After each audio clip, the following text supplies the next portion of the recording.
Okay, and we are back with our D&D for Beginners Just Doing It guide thing. And today we are joined by Kris as we go over how to actually play as a player. So, Kris, do you want to introduce yourself to some degree?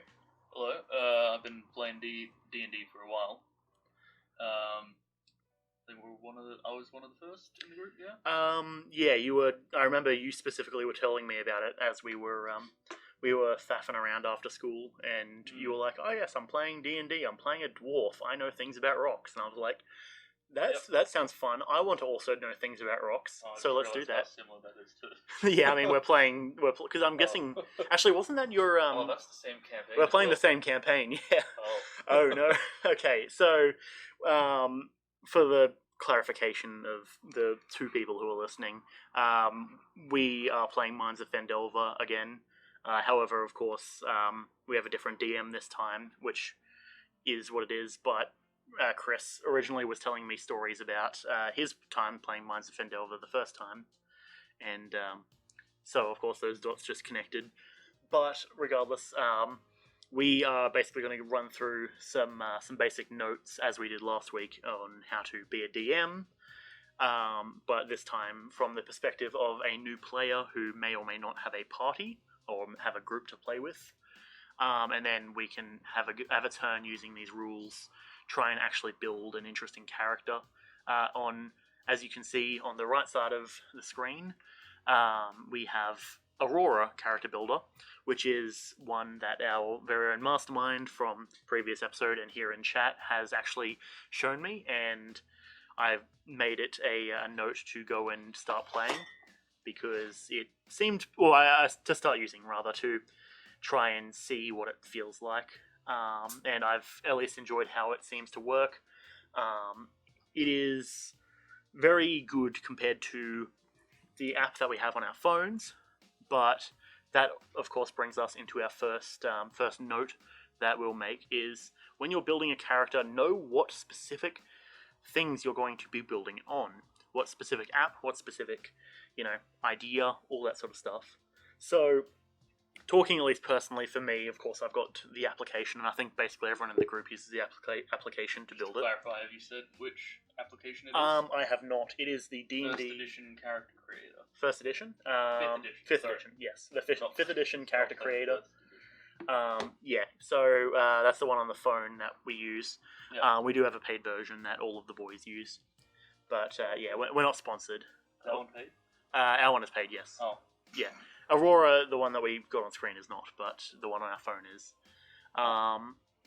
But yeah, know what exactly you want to be building it on, or whether you're going to be writing it out on paper, because you don't want to rock up to your first session not having a character sheet or expecting that you're going to be using one thing when in fact you are not.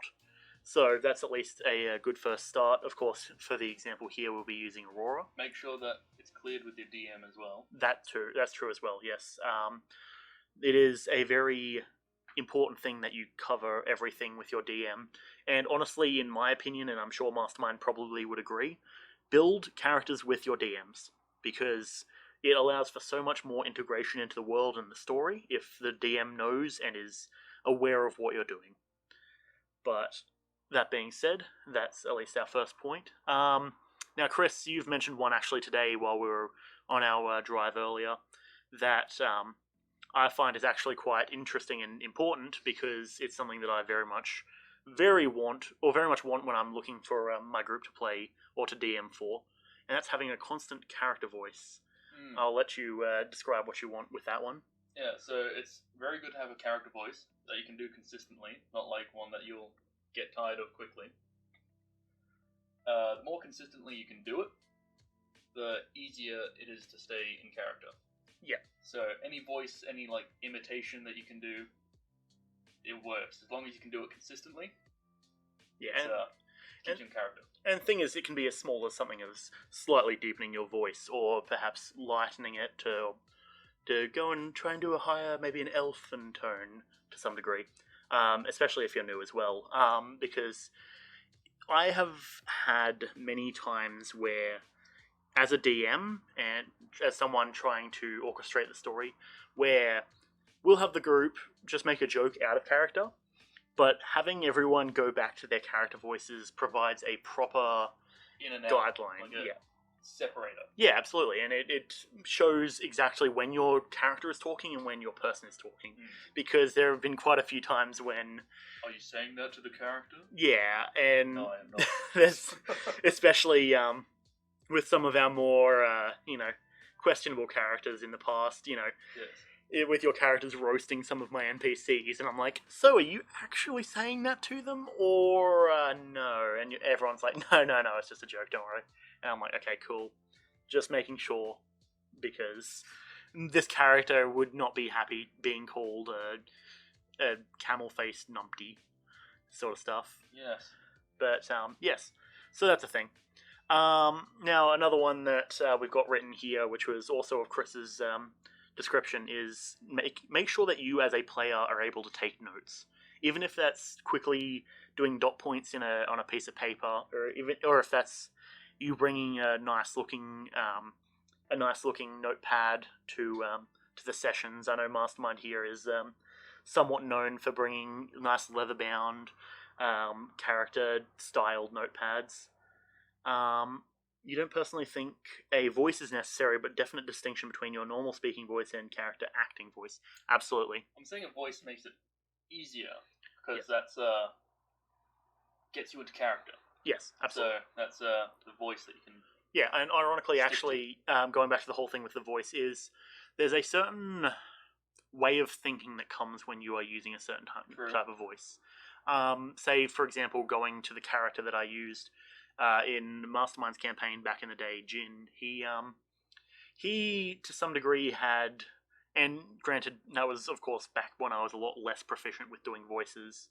But I tried to think of how he would act, the sort of very paranoid, very, what's the word, skeptical wizard type character, and I think even just using that voice kind of put me into that mindset. And I don't know, Kris, what your experiences are maybe with Canium or one of the other characters you've used, but I would presume to some degree, given you're not disagreeing, that you can have the similar experience there. So with Will, he did a Borat voice. Yes. And that was actually really good. Yeah, so he was telling me about that the other day when I was talking to him, because he mentioned it, and of course, from us talking about it, I was able to refer to it. Something that he was able to do well. Yeah. Like, consistently do. Mm-hmm. And it just kept him in character. Yeah. Like, in the mindset of the character, how the character would act, keeping, the voice up for one, which was really neat. Yep. But it just worked, and it also evolved the more he used it. Yeah. So it was less Borat and more becoming its own thing. Yeah, and so that's the thing as well to note is that was a I'm blanking on the name for it. I can only think of the Skyrim name, the cat people. Tabaxi, that's the one. That was a Tabaxi, right? And just because you're doing a voice doesn't mean you're playing that character necessarily.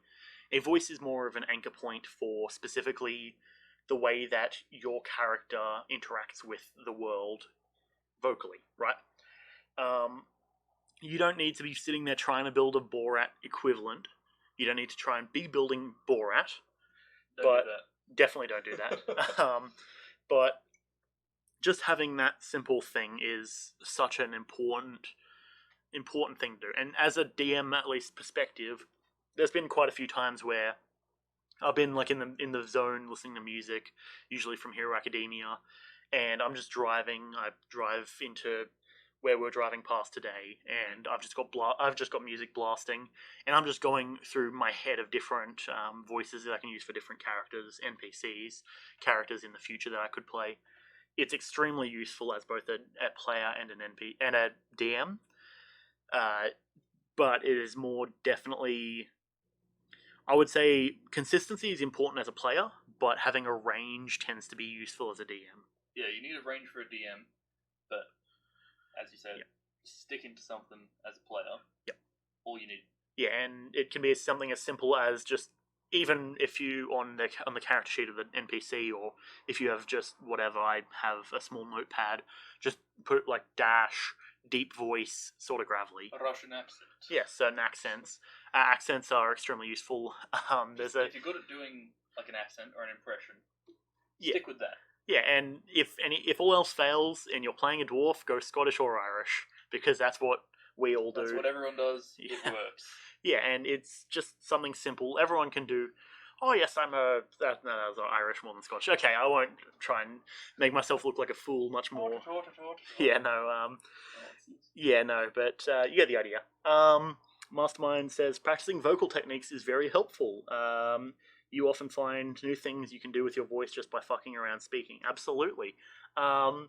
Generally, I suggest doing stuff like that off stream because I've been caught out in the past just making weird sounds with my mouth and having them sound very close to things that would be bad to say. So I try and avoid doing that on stream. But get banned on Twitch. Yeah, I would rather not get banned on, the website that I try and stream on regularly. But yes, of course, at the end of the day, it is what it is. And yeah, I feel, for the most part, I think we've covered most of the bases in terms of the voice. Yep. So yeah, in terms of the next note we have here, coincidentally, is note taking. As I was saying before, it doesn't matter if it's something just on a standard sheet of paper, or whether you're like Mastermind and rock up with a nicely bound leather book made specifically as your character. But having some degree of being able to recall what happens is extremely important. So, you don't always need to do it. Just saying. Yeah. If there's another player in your party, and they take lots of notes, they can be very helpful. Yeah. Yeah. Very useful, yes.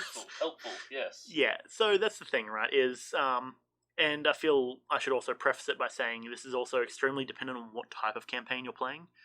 We had our campaign, the Hero Hacker one, for 2 years, and we never really needed to actually properly go and take notes. I, as the DM... Yeah, we're just kind of like, oh yeah, I remember you. Yeah, I, as the DM, tried to make it so for every single time that an NPC or something important was happening, it was original and interesting enough to be remembered. I still remember the whole interaction between Colton, which was a character who could shoot air out of the back of his arms, and the party, as they were making their way through a collapsed city, where they somehow found him, and he was just kind of faffing around. He was sitting on a roller chair, and he happened to be in the town as it was collapsing, and because he got found there, the boys were basically like, hey, what have you been doing down here? And he just sort of looked at them and started shooting air out of the back of his arms, spinning on the roller chair. And as he slid up to you guys, was basically like, well, I'm wasting time. And that, I feel, even as a description, calling it back is kind of garbage. But, yeah, I wasn't actually there for that one. Oh, you weren't? Okay. No. Oh, fair. Okay. Well, that was... oh, that's right. It was the campaign that we ran, or the session we ran, while there's only 2 people instead of the regular 5. Yeah. That's right. But yeah, and then that was the whole thing. It ultimately comes down to the style of campaign you're running, and to be fair, this whole style of the campaign is important for pretty much everything that we're going to say in this campaign. If you have... I know one of the other guys who comes around... he was building a campaign. Kenny, I believe it was. He was building a campaign that was a very low magic setting.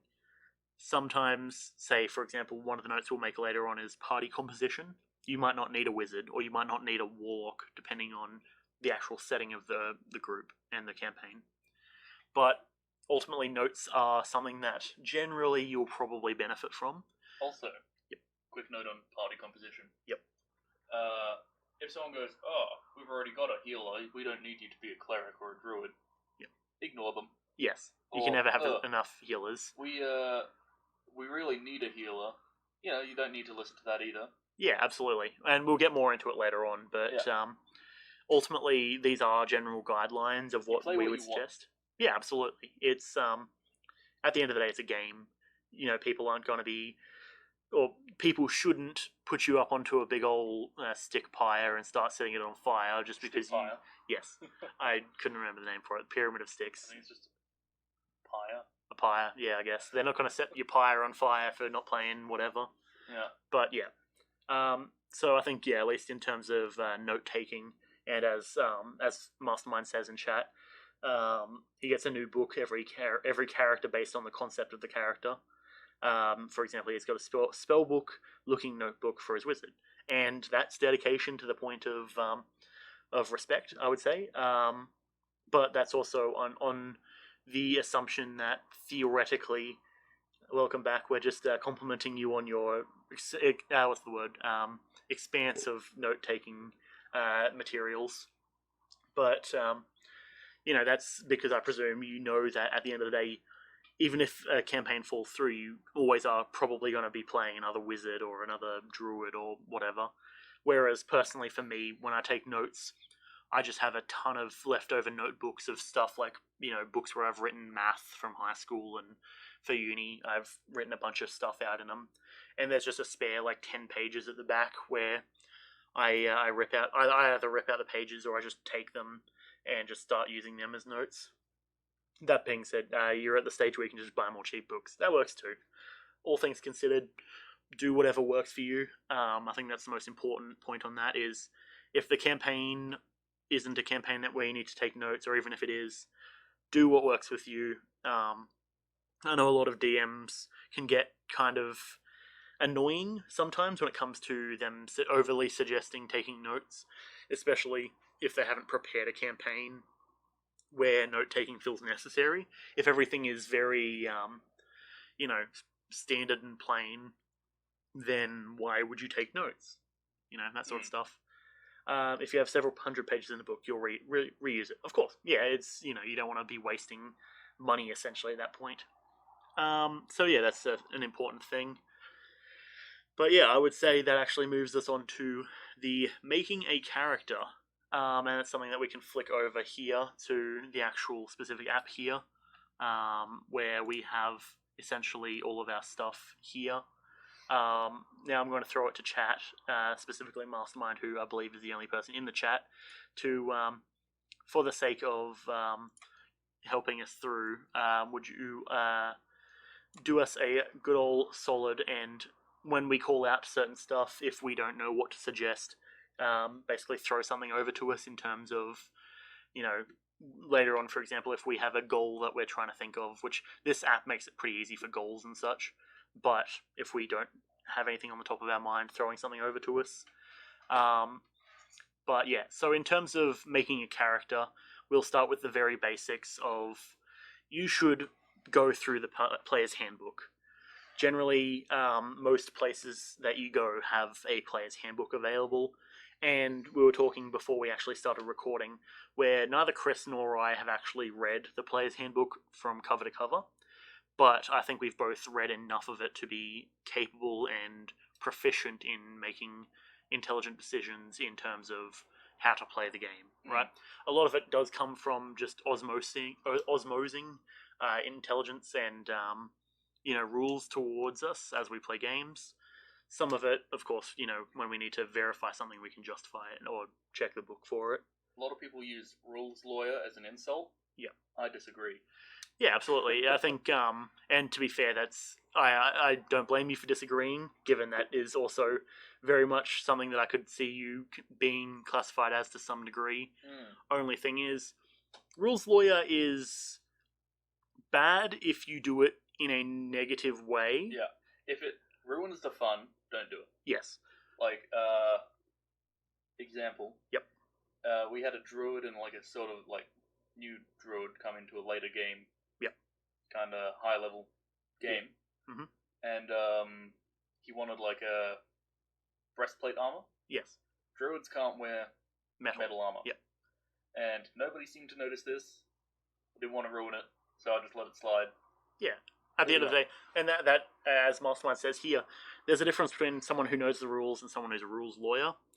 It's one of those sort of situations where I specified this to the group we were playing with on Sunday through the layout of rules that I made as the DM. I'm fine to have discussions over the rules, and as we've done quite a few times, depending on the context of things that happen, it's okay to have discussions regarding that stuff. but it's when you start trying to override the DM which becomes the issue. Yeah. I personally think. DM has final say. Yes, no matter what, and Sure, you can convince the DM, but don't be pushy about it. yeah, if the DM is set in their way of thinking, don't try and say, "Oh, well, you know what? No," sort of thing, because at the end of the day, the DM is the referee. You don't try and over argue the referee. That's not how that works. Yeah. And in a lot of cases, the rules are meant to be broken. Yes. Make a suggestion, as Mastermind says, and leave it at that. Essentially, absolutely. Yeah. And of course, yeah, rules are meant to be broken, and that's an important thing. It's a fucking game on paper. Yeah, like come on. down. At the end of the day, chill out. It's not really worth stressing over. And this also comes into something that we discussed last stream or last recording for this, and something that we'll be mentioning again presumably later on, that you got to find a group that specifically works with you and that you can have that bit of banter with, right? There's been times where in campaigns recently that we've been playing where the DM, say for example, just as throwing it to the air, we've already discussed this between the DM and the boys. The DM used the spell sleep wrong, technically. He just said anything under the number that he rolled falls asleep, as opposed to removing it from the pool. If you're gonna use something, study the rules of it. Yes. Like, I'd say study as many rules as you can. Mm-hmm. It's good to have a good knowledge on that. Yeah. For example, tools. A lot of people... Oh, yes, with tool proficiencies and such. A lot of such. people are like, oh, tools, what the fuck am I going to do with that? Xanathars. Mm. So many interesting things. Yep. And if you're going to use a spell, make sure you know what it does. Yeah, absolutely. And you don't want to cast it and then sit there for the next half an hour reading and interpreting what the rules are. Yeah, absolutely. And in terms of tools, I'm not really ashamed to say that a lot of the time, because of the fact that I feel the tools don't really get enough love, that I tend to just homebrew things or use homebrew that I've found to make tools better. One thing is something that I use and I continue to use, which is the herbalism. Hang on. What is it called? I'm just bringing it up I've got it here. I think I've sent it to you. Yeah, I've saved it. I'll bring it up. D&D. I'll link it in the chat, but it is a herbalism and alchemy homebrew. I wasn't a big fan of it. That's fair. Originally, I actually looked at it in its previous version, where it had a much more Minecraft Thaumcraft vibe to it, where you would take different elements and be able to combine them into certain potions. Yeah. Where if you have an earth element and a water element, you might get water breathing potion, for example. So I do kind of feel like it's a bit rudimentary. Not rudimentary. I mean, like, if you got a party and there's one character that's doing it, it's just that one character that's benefiting from using this obscure homebrew. Yep. Then it's kind of a bit. Yeah. Not cheating, but. It's a bit odd. weird. It's out of place. Kind of feels weird. And that's why it's important with homebrew to say it to everyone and say, hey, this is what we're using. Feel free to do stuff. And on Mastermind, I'll catch you later. Guide. Oh, yeah, see you later. So Xanathar's Guide has a huge rules set on every tool in the game. Yep. And it's so useful. Yeah. Which, to be fair, I don't even know of, so I'll have to take a look at it later on. It gives you advantage on all these checks if you're proficient with the tool and the skill. Mm-hmm. So something like, I don't want to say anything because it was a while since I read it. Yeah. But it's like double proficiency and advantage if you use the tool with say Mason's tools as a stoneworker, for example. Proficient with perception and Mason's tools, and you use the Mason's tools for a specific task. It's like double proficiency and advantage or something crazy like that. Yeah, it's stuff where you need to actually, and this is where it comes in handy to actually read through all of this sort of stuff, and even maybe not cover to cover, but skim through it at the very least. Like I think with a alchemy kit you can actually make potions. Yeah, which I do believe Z Bashu, I believe his name is, on YouTube. He did actually a video on making potions of healing the other day. I looked at that and that was pretty cool. Though I had a quick look. I didn't see, like, I watched the video, but Yep, I had a quick look at Xanathar's. Yep. I couldn't find the rule on it, but I think I really just skimmed through it. I wasn't looking that hard. Yeah, and that's, at the end of the day, that's really, like, it's cool. I don't think either of us are ever playing in campaigns where we need to necessarily know that stuff to be sure. Like, Yeah. you know, we don't do brewing in campaigns. Don't get me wrong, I've done campaigns where I wanted to be brewing and doing stuff like that, but it kind of becomes difficult when you're constantly moving. So it's hard to justify. Also, I'd like to say, when making your character with... Is equipment a thing that we're going to get to? Or... We will talk about equipment, yes. Alright, I'll talk about this later. Yeah, okay. But, so the other thing is, once you have at least a basic idea, that's when you can come into the idea and the discussion with your party of what class and race you want to play. I think those are the most important the two decisions that you will need to make. So, for example, here in this app, discuss with your DM. Also discuss it with your DM as well, especially if you're using stuff like homebrew, for example. Let me quickly fix even this. More obscure races, like if you were to bring in, for example, a Warforged character. Yep. That might not fit with the campaign. Yeah, absolutely. Or if you're to bring in a Githyanki character or something. Yep. Also might not fit, despite it being, yeah, absolutely. Or something. Yeah, and so the thing is as well, the thing that I tend to personally do as a DM is my general rule of thumb is I would prefer to stick with PHB, but if you wish to play anything that's not PHB, then inform me ahead of time, so that way I can work on it and make sure that it's actually fitted within the campaign.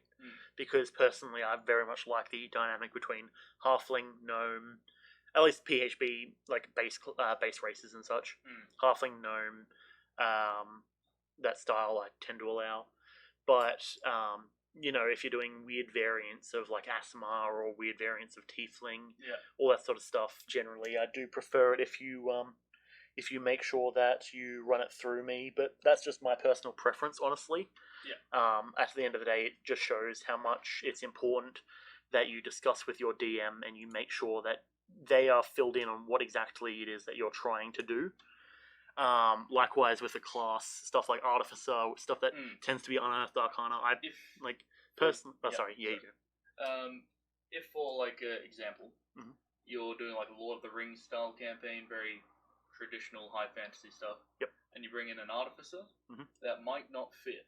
Yeah, absolutely. And likewise, at the same time, if you're going something like Psionics, I don't currently know the status of Psionics, whether it's an Unearthed Arcana. Still Unearthed Arcana, I believe. Alright, yeah. So personally, I avoid Unearthed Arcana to the best of my ability. If it's stuff that's normal now playtest material, or not playtest, sorry, normal published material, there's one that Mastermind pointed out to me, a certain race, Kalashtar, I believe it is, or Kalashtar. Kalashtar, that is now official. Yes, and so that's why I'm allowing it in one of my campaigns. However, if it was just Unearthed Arcana, because of the fact that it requires me to fully read through Unearthed Arcana and like read through it with a magnifying glass, I prefer to avoid stuff like that. I feel like I would allow Unearthed Arcana. Yep. Because, assuming it's discussed with you as a DM as well. Yeah, always. That's rule number 1. Yep. Always talk to your DM about it. But Unearthed Arcana can fit quite well. Yes. Assuming it's correct. Yep. And get your DM to make sure it's balanced as well. Because I like the idea that, you're potentially helping Wizards of the Coast. Yeah, absolutely. Playtest their material. Absolutely, and that's the thing, is it's essentially your beta testing equivalent of doing it.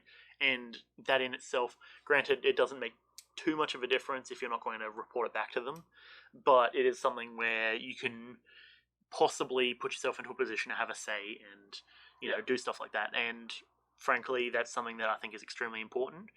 I just personally prefer to avoid doing it at my own tables, just because I know how concerningly overpowered they can be if done wrong.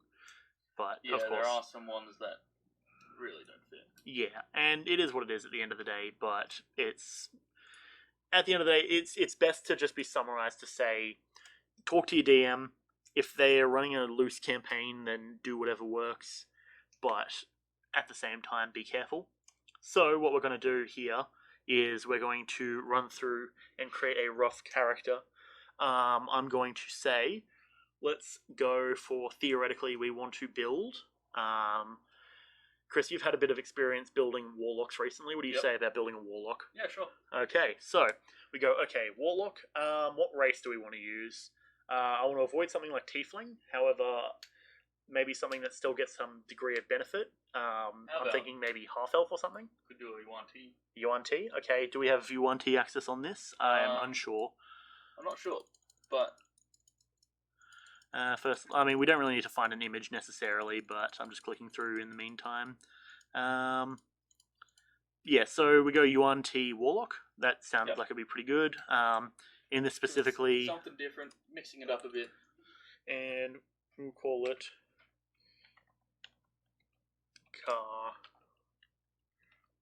Charon. Perfect. Alright, yeah, that's actually a good name. Battle Rager, nope. Blade Slinger, nope. Firearms, nope. We won't go with any of that stuff. So, we have our immediate thing, Yuan-Ti. Let's take a look. Yuan-Ti Pureblood is here. That is what we'll go with. And we'll go a Warlock. So, we've immediately decided of those two things. Now, of course, likewise, the app here does show us specifically what we want to be doing next, which is also, our patron. Something I'd like to point out. Yep. Getting a race that goes with your class. Yes. It's not vital. It's not vital, yes. I just like to think that because this race has their racial benefits, that would push more of them to naturally go. Oh, definitely, yes. That class. So for me, it helps. And that's as a lore thing. Yeah. That's as a lore thing helps rather build than the world. Like, you know, there'd be a lot of Yuan-Ti sorcerers. Yeah. Their whole. Likewise with Dragonborn and sorcerers. And paladins and all that stuff. Well, yeah, especially stuff like Aasimar Paladins. I know is a common one that you like. That's one I like. Yeah. And yeah, ultimately it comes down to Goliath a situation. Barbarians. Oh, definitely Goliath Barbarians. Another one that I have a personal experience with is Jin, my gnomish wizard. Yep. He very common. Yeah, because also gnomes they have their advantage on saves to do with magic. Yeah, all the magic-y type stuff. Yeah, at the end of the day, you know, there's certain things that fit, and of course, you know, on one hand, don't feel bad about playing something standard. On the other hand, don't get me wrong, I definitely have some tendencies to try and play characters that have some benefit to their stats and their abilities to what I'm trying to have them achieve, but it's not vital, right? You know, you don't have to play something that gets a boost to charisma if you're playing a sorcerer or a warlock. It's okay. You don't need to worry that much. At the end of the day, it's cool. You don't need to stress. But that being said, next natural progression in this is we're thinking subclasses now. So say subclasses don't always come around at level 1. True. I believe Paladin is level 3. Yes, I believe so. Wizard's level 2. Yep. I think Clerics are level 2 as well. I think. Actually, I think they might be level 1. Okay, well, regardless, it's some classes you don't need to necessarily think about ahead of time. However, it is good to, even if you're not choosing it immediately, to have an idea of where you want to take your character. And this is something, again, where you can talk to your DM about, or you can personally, or if you can feel it, choose it on your own. A lot of the time, I generally say to my parties or my players, hey, as long as you're working with me with your main class, I don't care what subclass you go, which is probably not the best thing to say, all things considered, because certain classes like Cleric can essentially take the Cleric and completely swap it in a different direction. Yeah, Warlocks, Clerics, even Paladins. Yeah. They can all be, like, changed pretty dramatically based on their subclass. Yeah, however, then you have classes like Sorcerer, which is the one I started with. And actually, I'll put the note here. I think I mentioned it in the last stream. or the last recording rather. But I've noticed that a lot of players tend to pick a class and stick with it. I know we've had this discussion before. Yep. Where at least as a starting situation, you want to get something that you're familiar with and play it a few times. Yep. I played plenty of paladins. Yeah, your one was paladin, my one was sorcerer mainly. Yep. Though of course I would say by now we've played enough campaigns where we have moved away from that. I don't think I've seen you play a paladin in quite a while. Yeah. Likewise, I haven't played a sorcerer in quite a while. That being said, I do want to play more sorcerers because I haven't for a while, and it sucks. Yeah, I've gotten really into warlock. Warlock is pretty good, yes, definitely. I think I've actually seen you play warlocks actually a couple of times by now. But yeah, and it's ultimately a sort of warlocks comfort aren't thing. a very good early game option. Yeah. So if it's like maybe a tougher campaign, something where especially if it's right at the start. Yeah.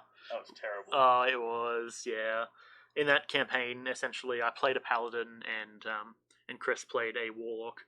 Granted, we only had 3 people for that first session, but we got destroyed immediately. Dragon Heist has the most fucked up first fight. Yeah, because that's the one where an orc comes. It was like 5 bandits or something. Are you thinking of the second fight? Because no. 5 bandits. We deal with them, and then a fucking troll comes through. With 4 sturges. Yeah, which immediately in one dropped battle, me. Yeah. At level 1. Mm. And you don't get a level up afterwards. Yeah, and that was the thing that was a bit of a kick in the nuts. Mastermind was the DM for that one, and to be fair, I know he was just playing by the book, but no level up. What the fuck? Yeah, like after that first fight, like because I was dropped, like I helped take out the first bandits pretty easily because I was playing a paladin. Bit of a DM note as well. Yep. So that's not entirely fair of a portrayal of that section. Yes. We were given an NPC. Yes. Supposed to be a high level adventurer. Mm-hmm. Honestly, I don't like it. What, having like some high level NPC to help you along? Yes. So it's kind of like that's something that a bit disingenuous. I've had that kind of situation a few times, and at the same time, I've also been on the opposite end of it as the DM.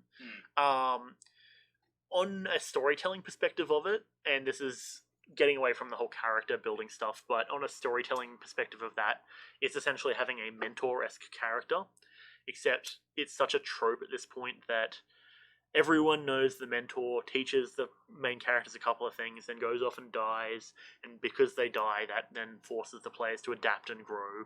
We've seen it over and over and over in tons and tons of literature, and even nowadays when I have that stuff happen, I remember in my hero campaign where I did that exact thing, and everyone was like, oh no, okay, let's go.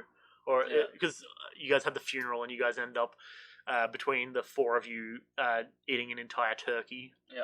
And we were just like, okay, let's move on, Cool, we've already moved on. Yeah.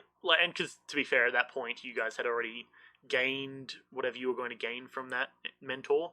However, it's one of those sort of things where, as maybe for the first campaign, having a mentor would be important. Yeah, I feel like even not so far as the trope and, how it's overplayed, that's not necessarily a problem. Yep. I just think it doesn't really work for this type of game. That's true as well, yeah. I don't really like how it, it's like, oh yeah, you're playing the game now, and then you've just got this fucker standing in front of you, killing all the enemies without you doing anything. That's true as well, yeah. And that kind of goes on to also another thing that I've had the discussion with some of the other DMs that we've had for the sake of them not wanting to be mentioned. I won't mention their names, of course, but they've had moments where, they have their NPC swoop in to save the day sort of thing, and that really now I've had it identified to me, and it's been pointed out, it really kind of ticks me off every time it happens, because it takes away the whole let's find a way out of it, and it just kind of sets the players into a position of, let's just wait for the NPC to turn up. I don't like consequences, though. Consequences are good, but when it's a situation where the players have no agency in getting to those consequences, and they're basically railroaded into a negative position. That's what bugs me. Yeah. And if it's a consequence of the player's own shitty foolishness, plans, yep, then yeah. But play the way, gets what they get. the specific way that I'm referring to it, it was a situation of the DM dangles a plot hook in front of our faces. We all, as good players, go, yes, plot hook, let's jump onto that like a fish. Oh, you've been bamboozled. And then, and then all of a sudden, we're walking into a room filled with 20 cultists that each apparently know sleep spells that somehow can take us all out in one shot. And that was a bit of a bummer. But what could we do about it? Like, they apparently already knew we were coming because they had magical darkness up to stop us from seeing. We're level 2 or 3 characters, and we had no way to see through it. And in those cases, that's sort of one of those moments where, as the DM, or I wasn't the DM in that specific instance, but as a player and as someone who DMs himself, it's kind of just a shitty position, and that is something that generally, as a player, if you feel like you're in a bad position and you can't do anything about it, it needs to be a discussion that you have with the DM. Because that's the other thing that I'll point out, is whilst it is often put to the DM to resolve issues with players, sometimes it can be the other way around. Yeah. Sometimes it is important to be a player and be able to say, hey DM, I get, that you've done this thing and I respect that, but here's some notes, or here's some suggestions I've got for you. And, generally if they're a good person, they'll go, okay, I respect your attentiveness and I will try and improve. Personally, I always try and do that. If I've had many, many, many times over the 2 years of my campaign when a player has come to me and has said, hey, this thing's bothering me, or here's a suggestion on what I would prefer as opposed to what's happening currently, I always say, okay, I will think of that and I will see what I can do with it, essentially. I might not be able to implement it immediately, but I'll try and do what I can to make it better. Because just as it is a DM who creates a story to some degree, it is equally as important that the players are the ones populating that story. Yeah. Because without players, you're essentially writing a book, and that is not what you want to be doing. Well, maybe it is, but if you are, if you do want to be doing it, if you do want to be writing a book, go write a book, and then see how that one goes. But yeah, okay. So what I'll say, since we've discussed and we went a bit off topic, but it's no biggie. Put some thought into this while we're having a chat. Yep. I'd say Celestial makes the most sense. Celestial. Yep, sounds good. So we're a Celestial Warlock, and now we move on naturally to the background. Now, this also brings us into the conversation on basically how to build a background, how to have certain character growth and stuff like that, as well as having goals, bonds, and flaws. Now, this is an interesting thing where both Kris and I are of different minds on this, I would say. I personally am the sort of person who always likes to make sure I've got a basic outline of what my character wants to be, whereas I know you are on the side of just go with the flow and essentially see what happens. Yeah. At the end of the day, really, it doesn't make a difference, really, what you do. Yeah. But my personal preference, of course, is to know exactly what I'm doing. I think for this one, we go something pretty standard and we go Hermit, because that one feels pretty standard for most, casting types to some degree, especially you 1T, who would be out in the jungle, I presume. Yeah. Also, Acolyte, I feel, is a big definitely one for casters. Yeah, there's actually surprisingly good ones in the Player's Handbook. I didn't realise it at first, but looking back on it, I believe they've got Hermit, they've got Smuggler, they've got what's the one that I was thinking gave -1 to stats, but I was... Urchin, that's the one. Yeah. It does not in fact do that. I believe, Kris, you pointed that out to me. I was like, I don't think there's any background that would do that. Yeah, I misread that. But, yeah, that's the thing. You can have variant options. I think we skip over most of the variants because I'm not seeing anything. Baldur's Gate feature, Cult of the Dragon Infiltrator, Deep Delver, Dragon Scholar, and Underdark Experience. No clue about any of those. Moving on. Okay, we move on.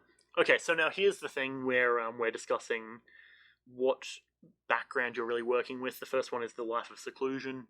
You don't really need to worry about it too much, but it's why you became a hermit generally. So, for example, one way that I usually do it, if I'm doing a wizard, I'll go I needed a quiet place to work on my art, literature, music, or manifesto. Or the spiritual enlightenment. Spiritual enlightenment is good for something like a cleric or or a monk maybe. That's even a paladin. Yeah, definitely a paladin as well. Well, keep in mind as well, Mhm. a religious character doesn't need to be a religious class, celestial warlock, cleric, or a paladin. Yeah, you can be religious, like a religious character. You can be a religious fighter. Doesn't make you a paladin. Yes.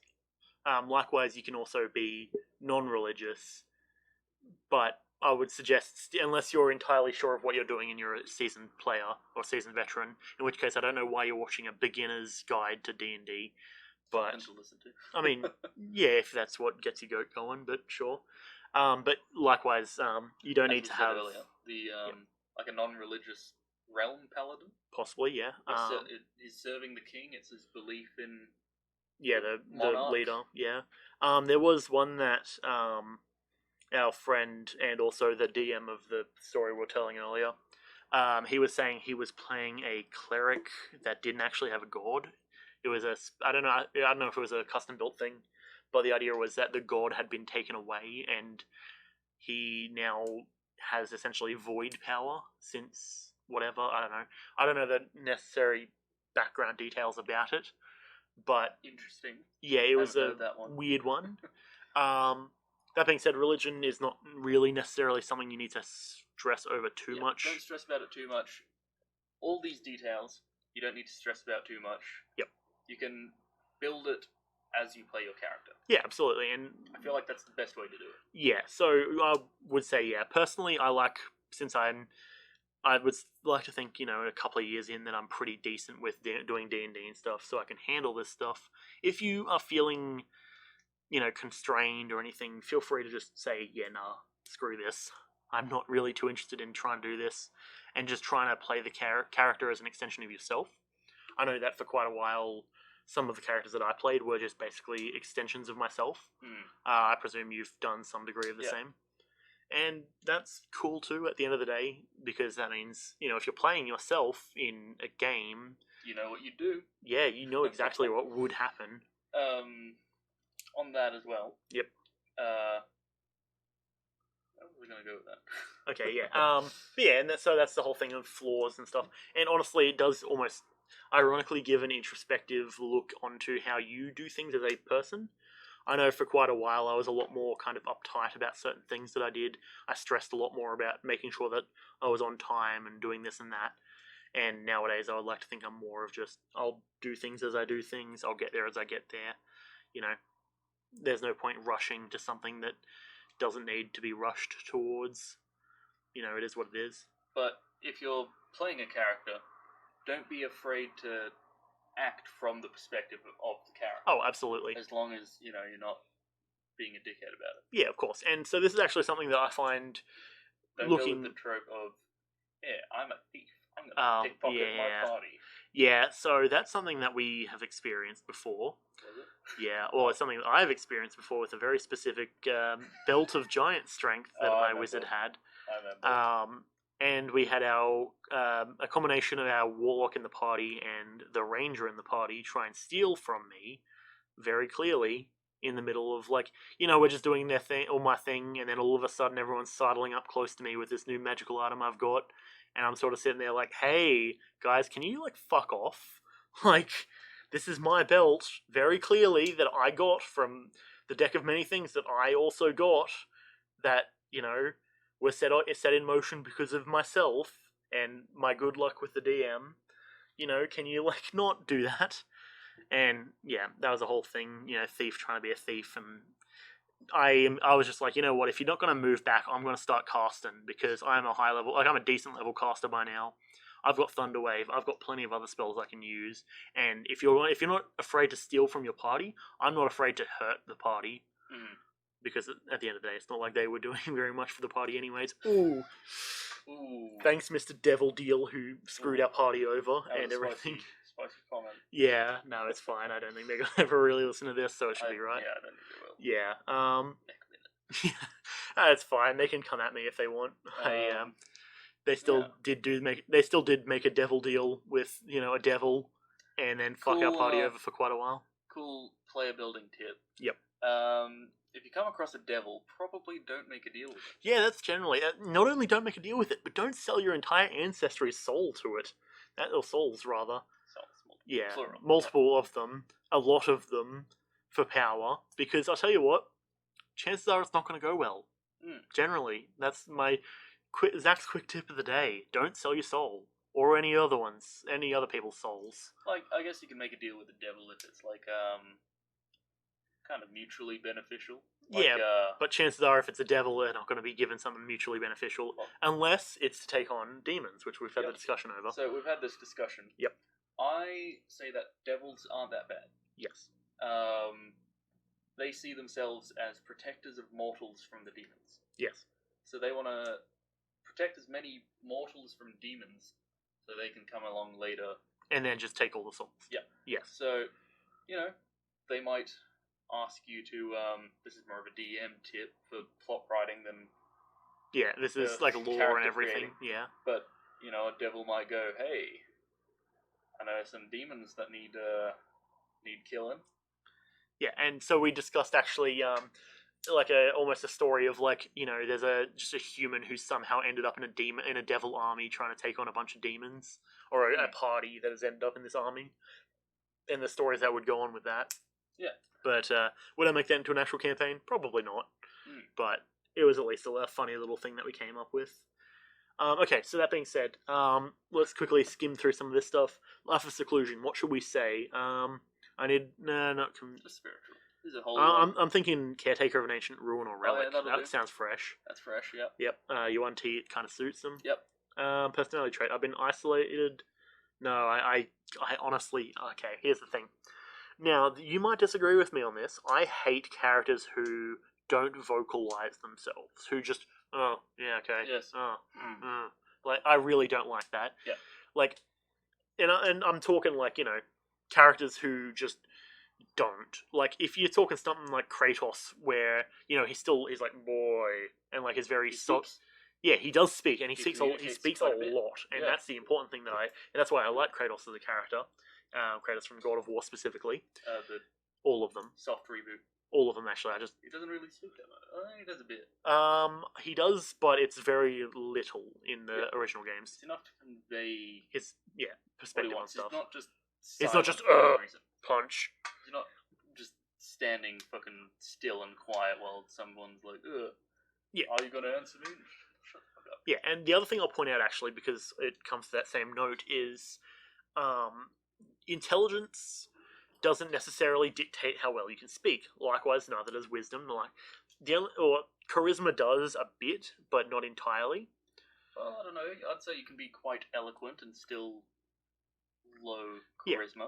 Well, yeah. So you could be high intelligence, well spoken, and everyone just hates you. Yeah. Well, because that's the thing as well. You've got a very dislikable face. Yeah, actually, I think what we should. Well, okay, we'll get more into it in a little bit once we actually get to writing or to getting in the stats. I think that's up next. But charisma doesn't necessarily have to be how well you speak. It could just be your appearance, whether you're a likable looking face, whether you're whether you're more ugly than an asshole, whatever works. You can be, very low intelligence, very low wisdom. Yep. High strength, high charisma. But I would generally look like fucking Gaston. Yeah, I would generally say though that if you are trying to be that sort of character who just and then just gestures, and you don't have an intelligence of 4 or less, I dislike that very much. 5 maybe, but I've had players. I don't think you were there, but I feel like 4 is like. Yeah, it's like the lowest you can get. 4 is no. So well, technically 3 if we're doing our usual stat roll, which we can get to as well. But I've had a player who had 7 intelligence, and he was trying to be that sort of character, even though he had expressed in the past, the player himself had expressed that he wanted the background to be that he's travelled around and has talked to a lot of people and done a lot of stuff, and it kind of just sounded like him trying to be like a tight knit sort of knowing what he's doing, like rough and rumble type. But and I feel like I can almost guarantee that you know exactly who I'm talking about. I feel like low intelligence, you could play it like a peasant in like Monty Python's The Holy Grail. Yeah, which, to be fair, I fell asleep when we were watching.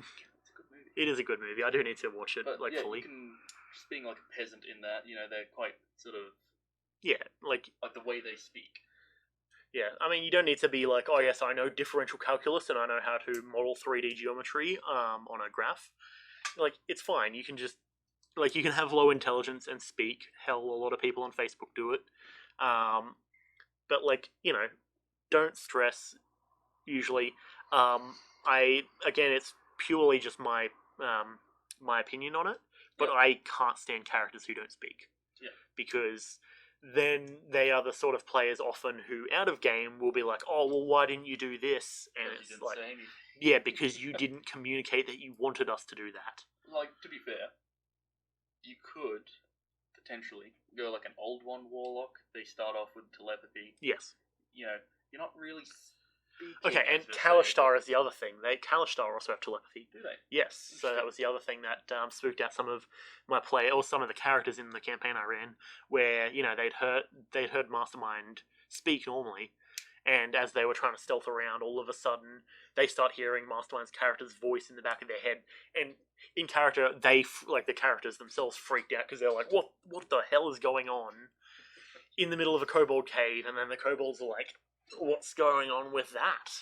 And started attacking them. Yeah. But to be fair, I appreciated how that at least got played, because Yeah. it made sense that the characters didn't know what was happening. It was a goblin and it was a kobold as party members, and I highly doubt that they have experienced anything like that before. And kudos to those players, as much as one of them, the person playing just the kobold, kind of was a bit of... He started playing soundboards and stuff through the session, and singing and coughing into his microphone and everything. It was painful, but he played his character decently. I think he played a warlock who just casted Eldritch Blast and nothing else. That's what you do. I mean, that is how you play a warlock generally. Like, a problem early game, I'd say. Yep. Is lacking variety in your ability. Mm-hmm. There's often not a lot that you can do about it. Yes, that's For true. example, in the campaign where I'm playing a dwarf druid. Yes, so the one ran by our friend. Yes. So my main method of attack is casting Throwing magic rocks. stone and throwing rocks. Mm-hmm. I'm like fucking level 2. Yeah, and there's no. Well, I think no we're level choice. 3. Yeah, it's level 3. Likewise, there's not really much of a choice for me there. Yeah, and then you look over to someone like my cleric, for example, Sloane, who, if you were looking at in the stream, if you were looking at least the screen earlier, you would have seen Sloane's character sheet, or at least the icon for it. She is a cleric who I realize, and I don't know entirely if it's technically possible, but the last session we played, we entered combat, and there was 5 enemies. I was able to cast Inflict Wounds and then combine that with Searing Smite, because that was a combination. Well, that was between spell attack and regular attack, and they were specifically both melee attacks technically. It was more of just DM said, yeah, okay, sure, that sounds good. Yeah. And we just did it, essentially. Yes, so that's another thing that's part of the rules, one of the more obscure ones. So I think it's that you can, if you cast a leveled spell, yes, I don't think you can cast another leveled spell that turn unless it's a cantrip. Yeah, so, well, I do believe the explicit ruling on it, technically, the proper ruling is that you can cast a leveled spell, but the only thing you can cast, is a bonus action cantrip. So something like, maybe you're talking, what's the one, Healing Word, I think is a cantrip. No, it's not a cantrip. No. You don't have any healing cantrips, if I'm not mistaken. Correct. Because that would be very overpowered. It's like, oh yeah, we just finished combat. Okay, cantrip heal, cantrip heal, cantrip heal. Healed up. Yep. Yeah, no, that would be way too overpowered. But yeah, stuff like that. DM basically allowed it, but between the two of us, you're throwing rocks, and then I'm like, inflict wounds, so they like start corroding around their necks where I grab them, and then I make them like burst into flames with Searing Smite, Yeah. and basically just like do the whole push off sort of thing. Okay, who's next? I end up, out of those 5 enemies, there was 3 people, like 3 players at the table. I killed 3 of them out of the 5. Yeah. Which I'm not bragging, of course, because that's not really something I'm interested in bragging about.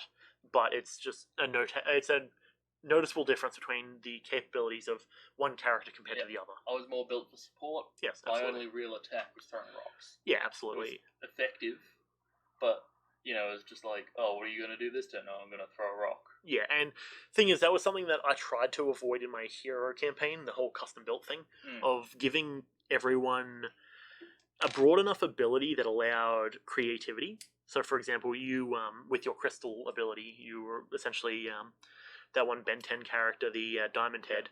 The whole thing was that it started off with you just being able to crystallize over your arms, and then you started being able to shoot off your crystals, and it essentially evolved into you being able to just manipulate the crystals around you and all that sort of stuff. Yeah. I was sort of actually, you did actually just develop a thing where you just made your arm into a sword, I'm pretty sure. Yeah. And that worked for what it needed to do at the end of the day.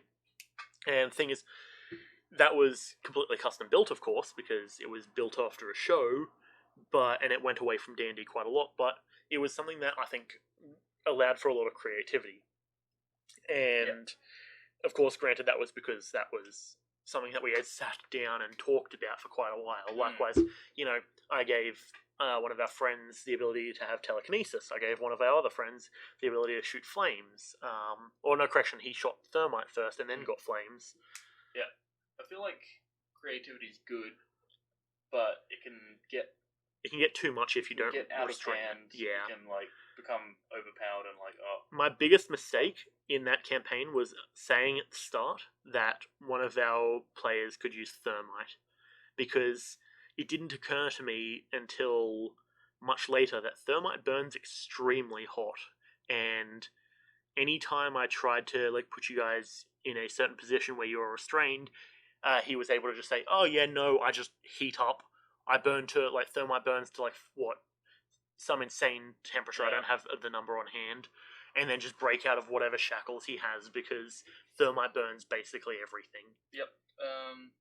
I'm curious, but continue. Yes. Okay. So while you look that up, but yeah, so that was something that as a DM I kind of screwed up, but as a player, the creativity that came from the way he built his character and the way all of you built your characters, even though I had a lot of questions about certain decisions that certain people made, it ended up being very creative. And hot.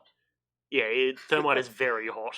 3,500 degrees Celsius. Okay, I was thinking between 3,000 and 4,000 degrees Celsius. So that's enough to melt tungsten. Yes, which is hot. Extremely hot. Yeah, but the question is, can it melt steel beams? Tungsten, yeah. yeah. No, that's an old throwback, of course. Yes, throwback to 2001. Yeah. Moving on. Yes, okay. Alright, but yeah, so, anyways, we've been stalling enough on the personality traits. Oblivious to etiquette, I think, is fitting. Snake person. Yep. Oh, cool thing about Yuan-Ti. Yep. So, their religion, they don't really care about the gods. Yep. They want to worship the gods to get power from the gods. Yes. They're very practical. So it suits them as a warlock as well. Yeah. They're very practical. They don't like emotion. Mm-hmm. They do things because they will get something out of it. Yes, like making deals. Yeah. So they're not gonna, worship a god just because, they think that god's cool. Yeah. They're gonna worship the god because the god has promised them into a snake. Yeah, that's fair. Okay, now, so of course we get 2 personality traits with this one. Let's go with get lost in my own thoughts and contemplation, becoming oblivious. Now we have the ideals. So this is something that it's indicated here by good, lawful, chaotic, evil, neutral, any. And this is something that I feel we both have somewhat relatively similar opinions on. Yeah, so this is where I've said build your character over time as you're playing. Yes. This is where it comes in most important. Mm-hmm. So there are a lot of effects that do depend on you having an alignment. Yeah. Not so much in 5e, but they're there. They exist. Yes. So it's definitely something to decide as you're playing. decide how your character feels and which alignment you feel they fit. Yes. But it's very... Oh, and it's also very loose. Oh, definitely, yes. It's one of those things, and I mentioned it last time we recorded this, where we have a particular individual that was also with us when we had our paladin and our warlock get absolutely destroyed. So that certain person is very much on the side of lawful good means stopping those around you from doing evil, whereas I am more of, self-preservatory. I will not do evil myself. I don't care what everyone else does. Yeah. So, the way I like the depiction of lawful evil, not lawful evil, good. Lawful good. Yep. You're good, as in you benefit. Yeah, you try and help everyone around you, essentially. So good, you're trying to benefit people. You're trying to, be helpful. Lawful doesn't mean you follow the law of the land. Yep. So you can be lawful and follow your religion's law. Yeah, like you an oath, have your for own example. set of laws. You can, follow the laws of the land. Yep. All that kind of stuff. Yeah, and granted, of course, you could argue to some degree, and as I'm sure that particular person has, that the law of the land specifically says stop other people from doing evil. But personally, I would rather not initiate character-on-character conflict, despite the fact that mine, and specifically the person that I'm talking about, we both share a scene from a story from a campaign that was run quite a long time ago, where we got so far into our characters that we ended up fully getting up out of our chair and gesturing at each other as our characters are doing stuff. And afterwards we sat down and we were like, holy crap, that was awesome. That was a good campaign. It was a fun time. It ended up with my character dying, which I was fine with.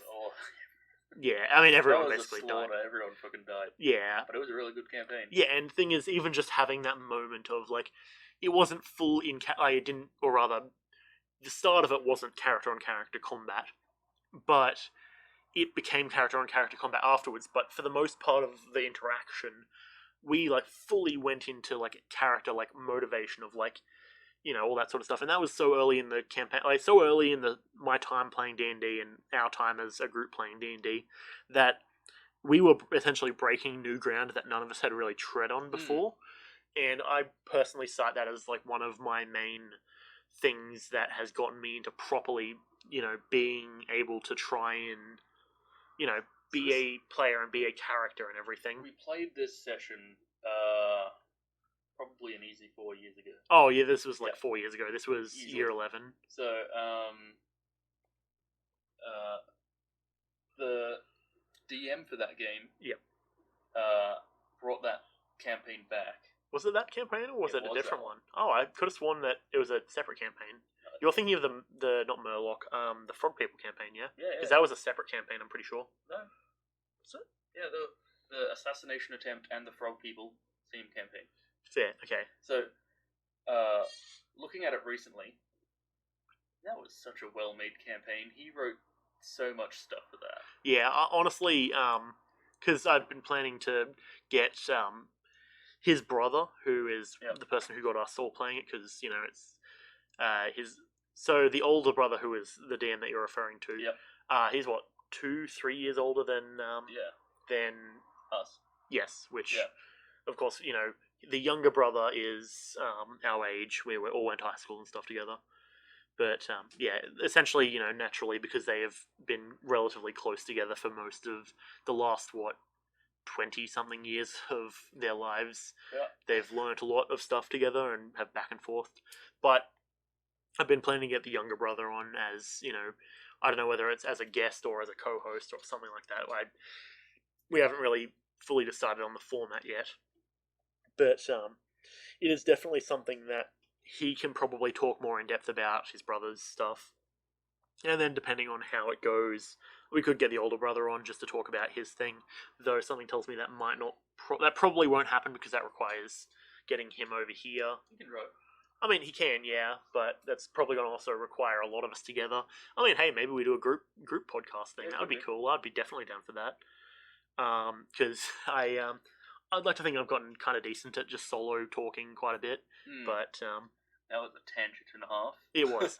Okay, Greater Good. Every fucking thing we get to just go on a tangent. Yeah, I mean, because thing is, like, at the end of the day, It's worth talking about. yeah, there's stuff to even just listening to it as a story, if it can help influence a decision or help you make a decision later on, I think that's at least a win. At the end of the day, I don't really expect anyone to be listening to the podcast, so it's not like it makes a difference. Yep. But yeah, it's chill. If it does help, then it helps. If it doesn't, then boo-hoo. We'll find a new topic tomorrow, or not tomorrow, next time we record, so probably next week. But yeah, so we have our ideal. This is essentially going to influence, probably, like, it's sort of built in a way that pushes you towards a certain thing. I would personally go either logic or power for this character. The free thinking and the live and let live doesn't really suit a Yuan-Ti, at least in my personal kind of way I see them. I'd see them as evil. Evil, so probably power, yeah. Yeah. Which is very fitting for a Yuan-Ti, at least in my opinion. Yeah. They're evil fuckers. Yeah. Okay, the bond. So this is the thing. The bond is generally your connection to something else. You can have, depending on how well you intend to play it, sibling bonds. How you could have societal bonds. Yeah. I was listening to a podcast. I don't podcast or video. I don't recall, but they were discussing the way that certain relationships between characters can motivate a party. So they were saying, oh yeah, even though one character might be evil, they get dragged along because their brother / sister wants to be with this other thing and they need to look after them. Or, stuff like that, where it's essentially something that keeps those two characters together. Then contrarily, they were also discussing how using how using two characters that hate each other but are stuck together can be good for character building, which I would generally, and as they said, only do it if you're really confident as a player. Yeah. Which, fair. I could see having already inbuilt character conflict being difficult for a group who doesn't know how to handle it. Yeah. At the end of the day, it is what it is. But for this one, however, I enter seclusion to hide from the ones who might be still hunting me. That doesn't fit with that one. Could be. Could be, but my isolation. No, great evil. We'll do this one, and then for the floor. So the thing I would generally say is the most important thing about having a character and building a character is having a flaw. I don't know whether you agree or disagree on that. I'd say, again, not necessary. You can build your character any way you like. Yep. But it does add depth. Yes. So one flaw that I think became very fun in our campaign was that as you and one of our other friends got sold into a slave trade to try and uncover and break everything out, or break everyone out, because you end up rising up the ranks pretty quickly because of your really strong character.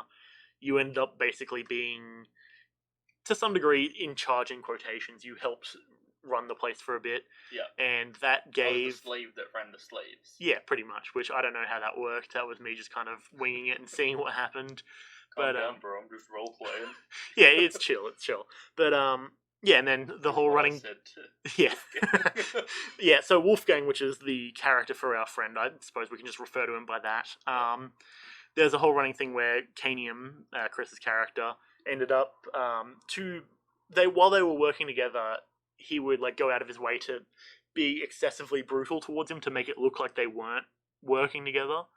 And that kind of gave Wolfgang a flaw of being, being weak to electrical damage from tasers, because you tased the shit out of him.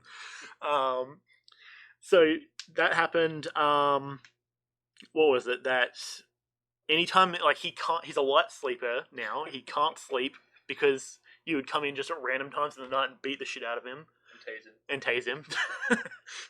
And, keep in mind, this was all, just a running gag between the three of us, as I DM'd and you two orchestrated it between the two of you. it was all like all in fun, and then that became a flaw where he went from having like his character be, rigid sleep schedule of I go to bed at 8 p.m, wake up at 6 a.m. On the dot. Yeah, like on the dot, like fully regular, go for a run, come back. Actually, no, correction, no, it wasn't even 6. He said his character would get up and go out at 5, go for a run, and he would get back as everyone else was waking up at 6. But I think after that became a bit less common.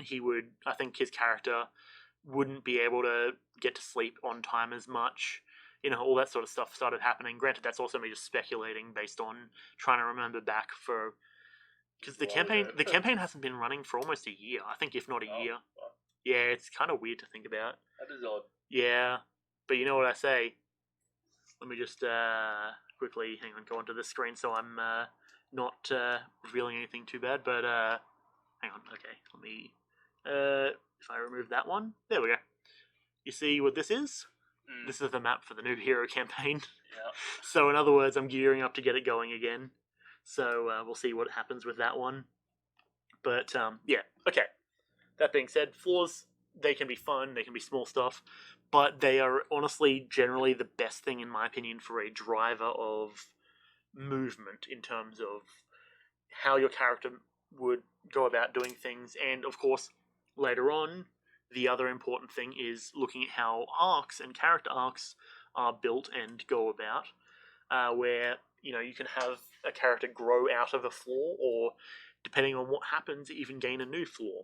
I tried to make sure that there was no point within my campaign where the party didn't have every character having a certain flaw, which was maybe because, at one point you guys all got too powerful with your quirks, or your abilities, rather, for those who don't know what hierarchic terms are. But you guys got so powerful that I basically said, hey, you guys, your quirks are, or again, power, is so strong that it's actually starting to have a full negative effect on you. Think of a flaw and get back to me and we'll work it out. And so some of them were like, something small, like, it dries out your skin a bit or whatever, it makes it uncomfortable. I don't specifically recall what your one was. I think we were discussing lowering your dexterity because your strength became like 25 or something. I think it was like joint pain or something. Yeah, you had some weird thing. Whereas, we had excessive migraines for our telepath, or telekinesis user, rather. Yeah. And now, actually, here's another thing that I'll say.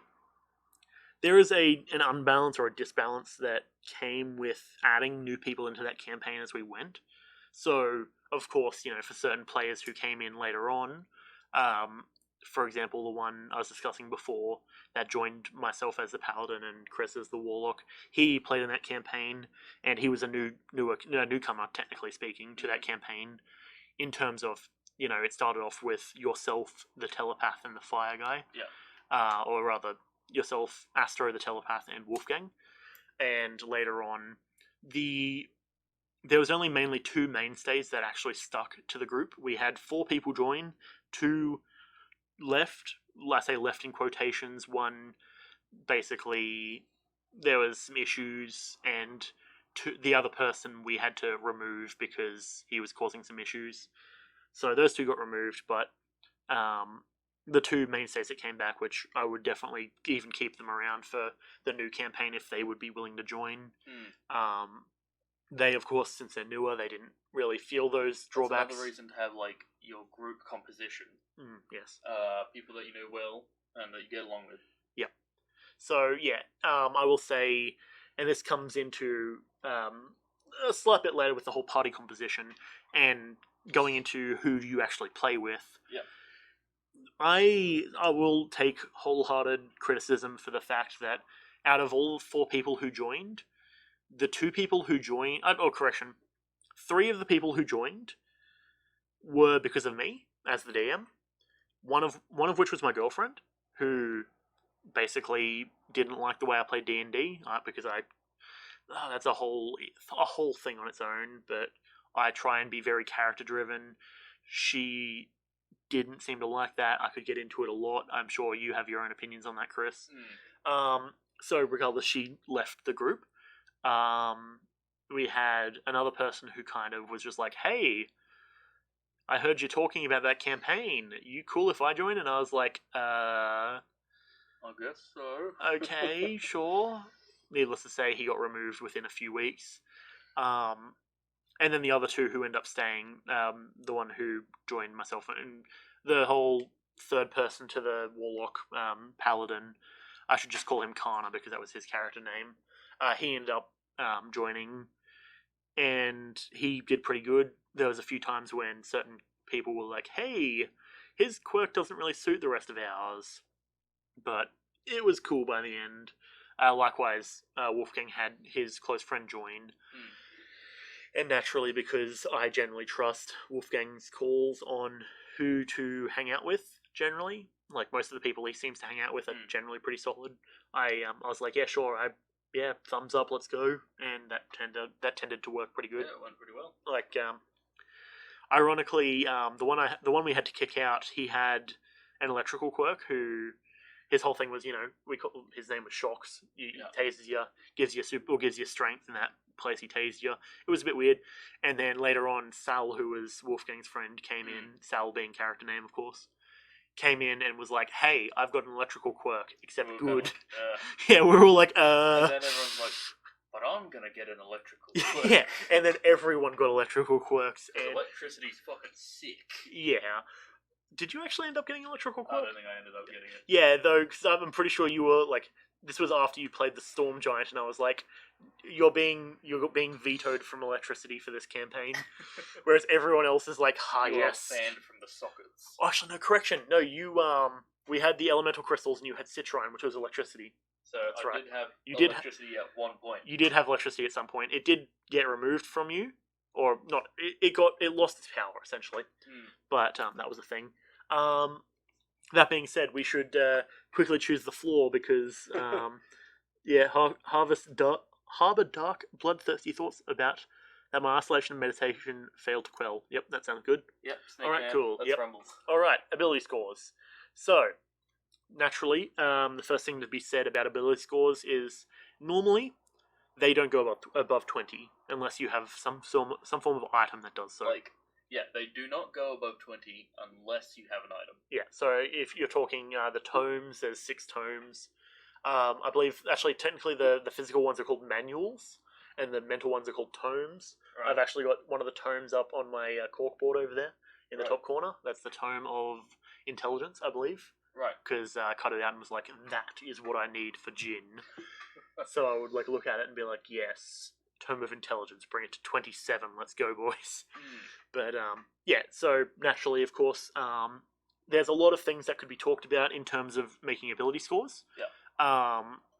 These are the things, of course, that define your saves, your general checks, all of that sort of good stuff. And you can use it to flavour how your character acts and looks and stuff, and all that cool stuff. So like we were saying before, charisma doesn't necessarily only mean speech, it means how likable you are. Yep. That sort of... Because how certain people have that vibe. Yeah. That just kind of might be like, oh yeah, hey, they're fun to hang out with, or they're just a bummer. People can say exactly the same thing. Yes. If they had a different charisma. Yeah, so you're talking someone with a charisma of 18 versus someone with a charisma of 6. Yeah.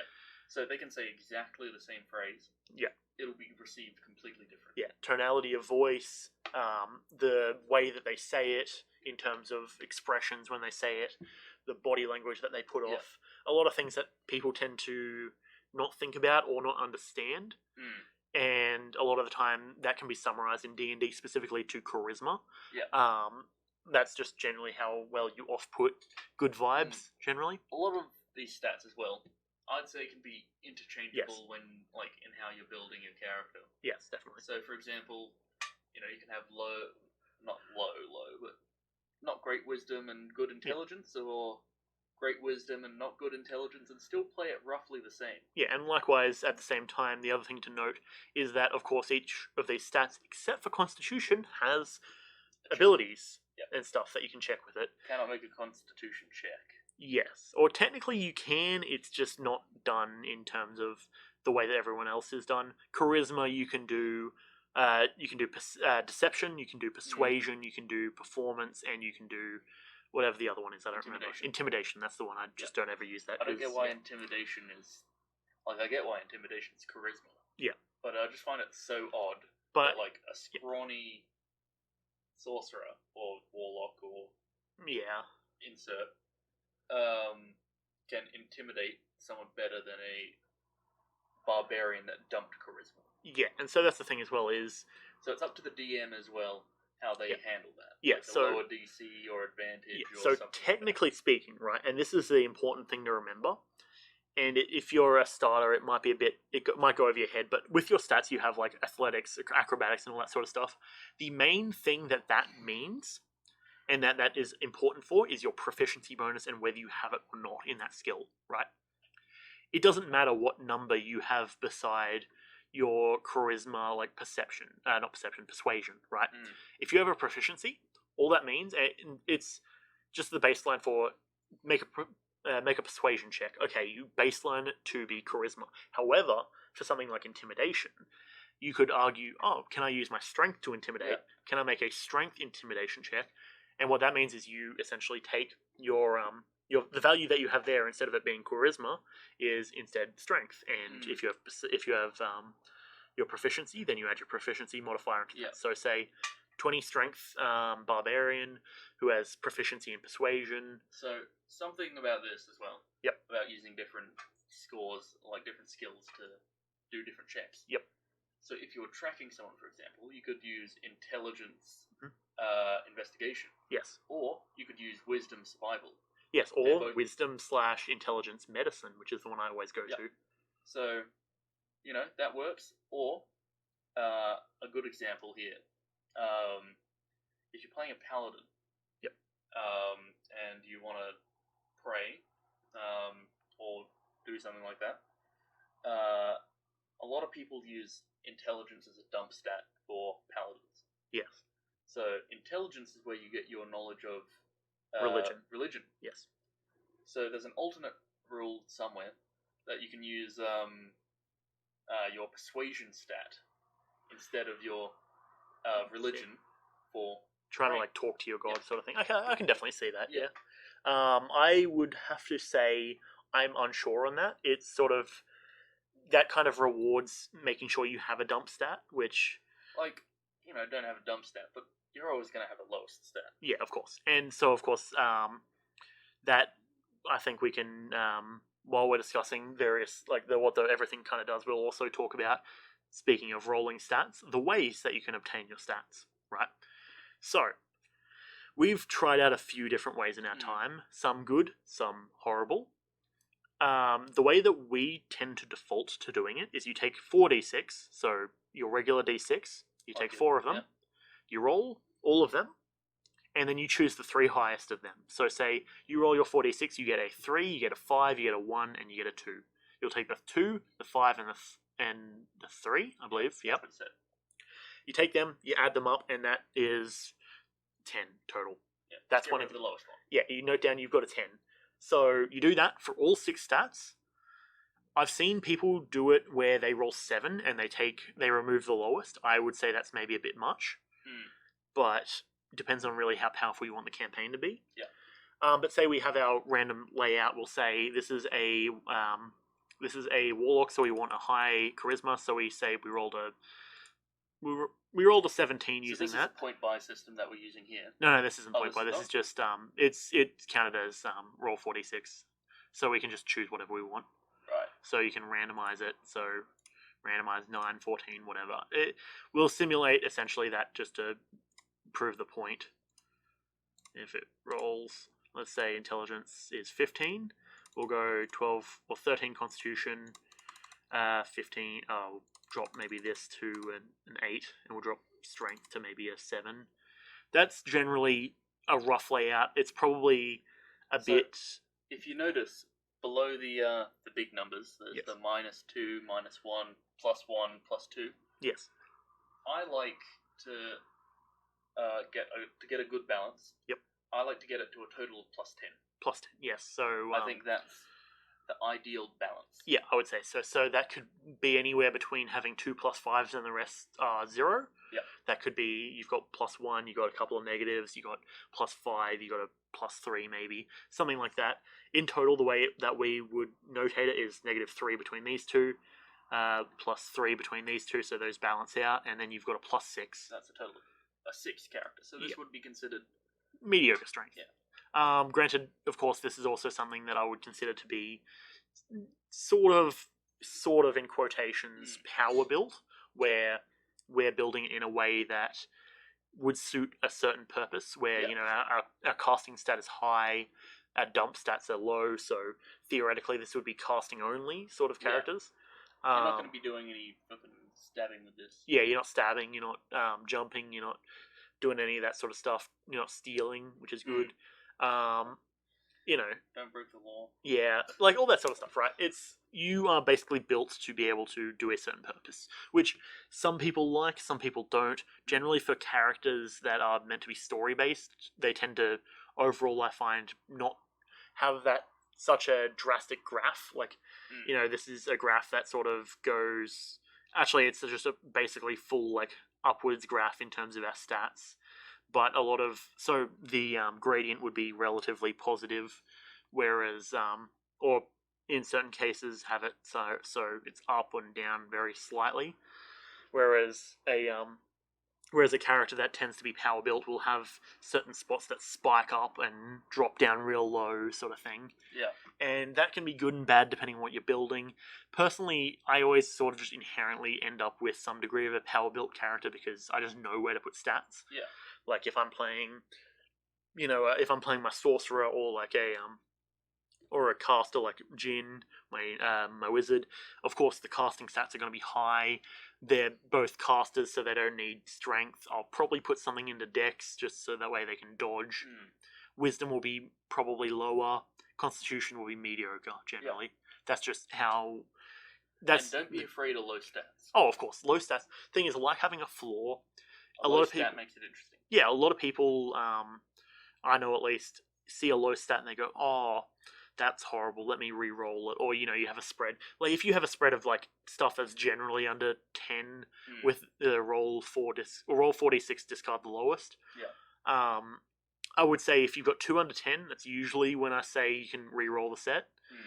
But that being said, that's only if you really want to. You don't need to. DM. Yeah, it's generally DM specified as well. Like some DMs might prefer to have a lot of low numbers. Some might not. That's at least the system we use. I've got a party where everyone's got low strength. I mean, yeah, and it's kind of amusing. Yeah, I mean, in certain circumstances, it can lead to interesting stuff, right? Yeah. I've playing my my character Sloane. She's got really kind of low intelligence, and instead of making her a bumbling kind of fool, which granted she still is somewhat of a bumbling fool, she's a bumbling. Not really talking much, as a lot of people play low intelligence. Yeah, she talks too much. Yeah, Everyone tells her to shut the fuck up. Yes. So, and to be fair, frankly, I find that the funnest shit ever because I'm sitting there like someone comes up and they're like, "Oh, have you met the witch who lives nearby?" And we're like, "Oh yeah, we did. We were helping her out and everything. It was pretty fun, she paid us for our services. She paid well. It was all that good stuff." And all the parties are like, stop talking, please." And I'm like, low intelligence character, so I'm just in my whole groove of just talking, which frankly I find to be really fun because that's just what works. Like it's something where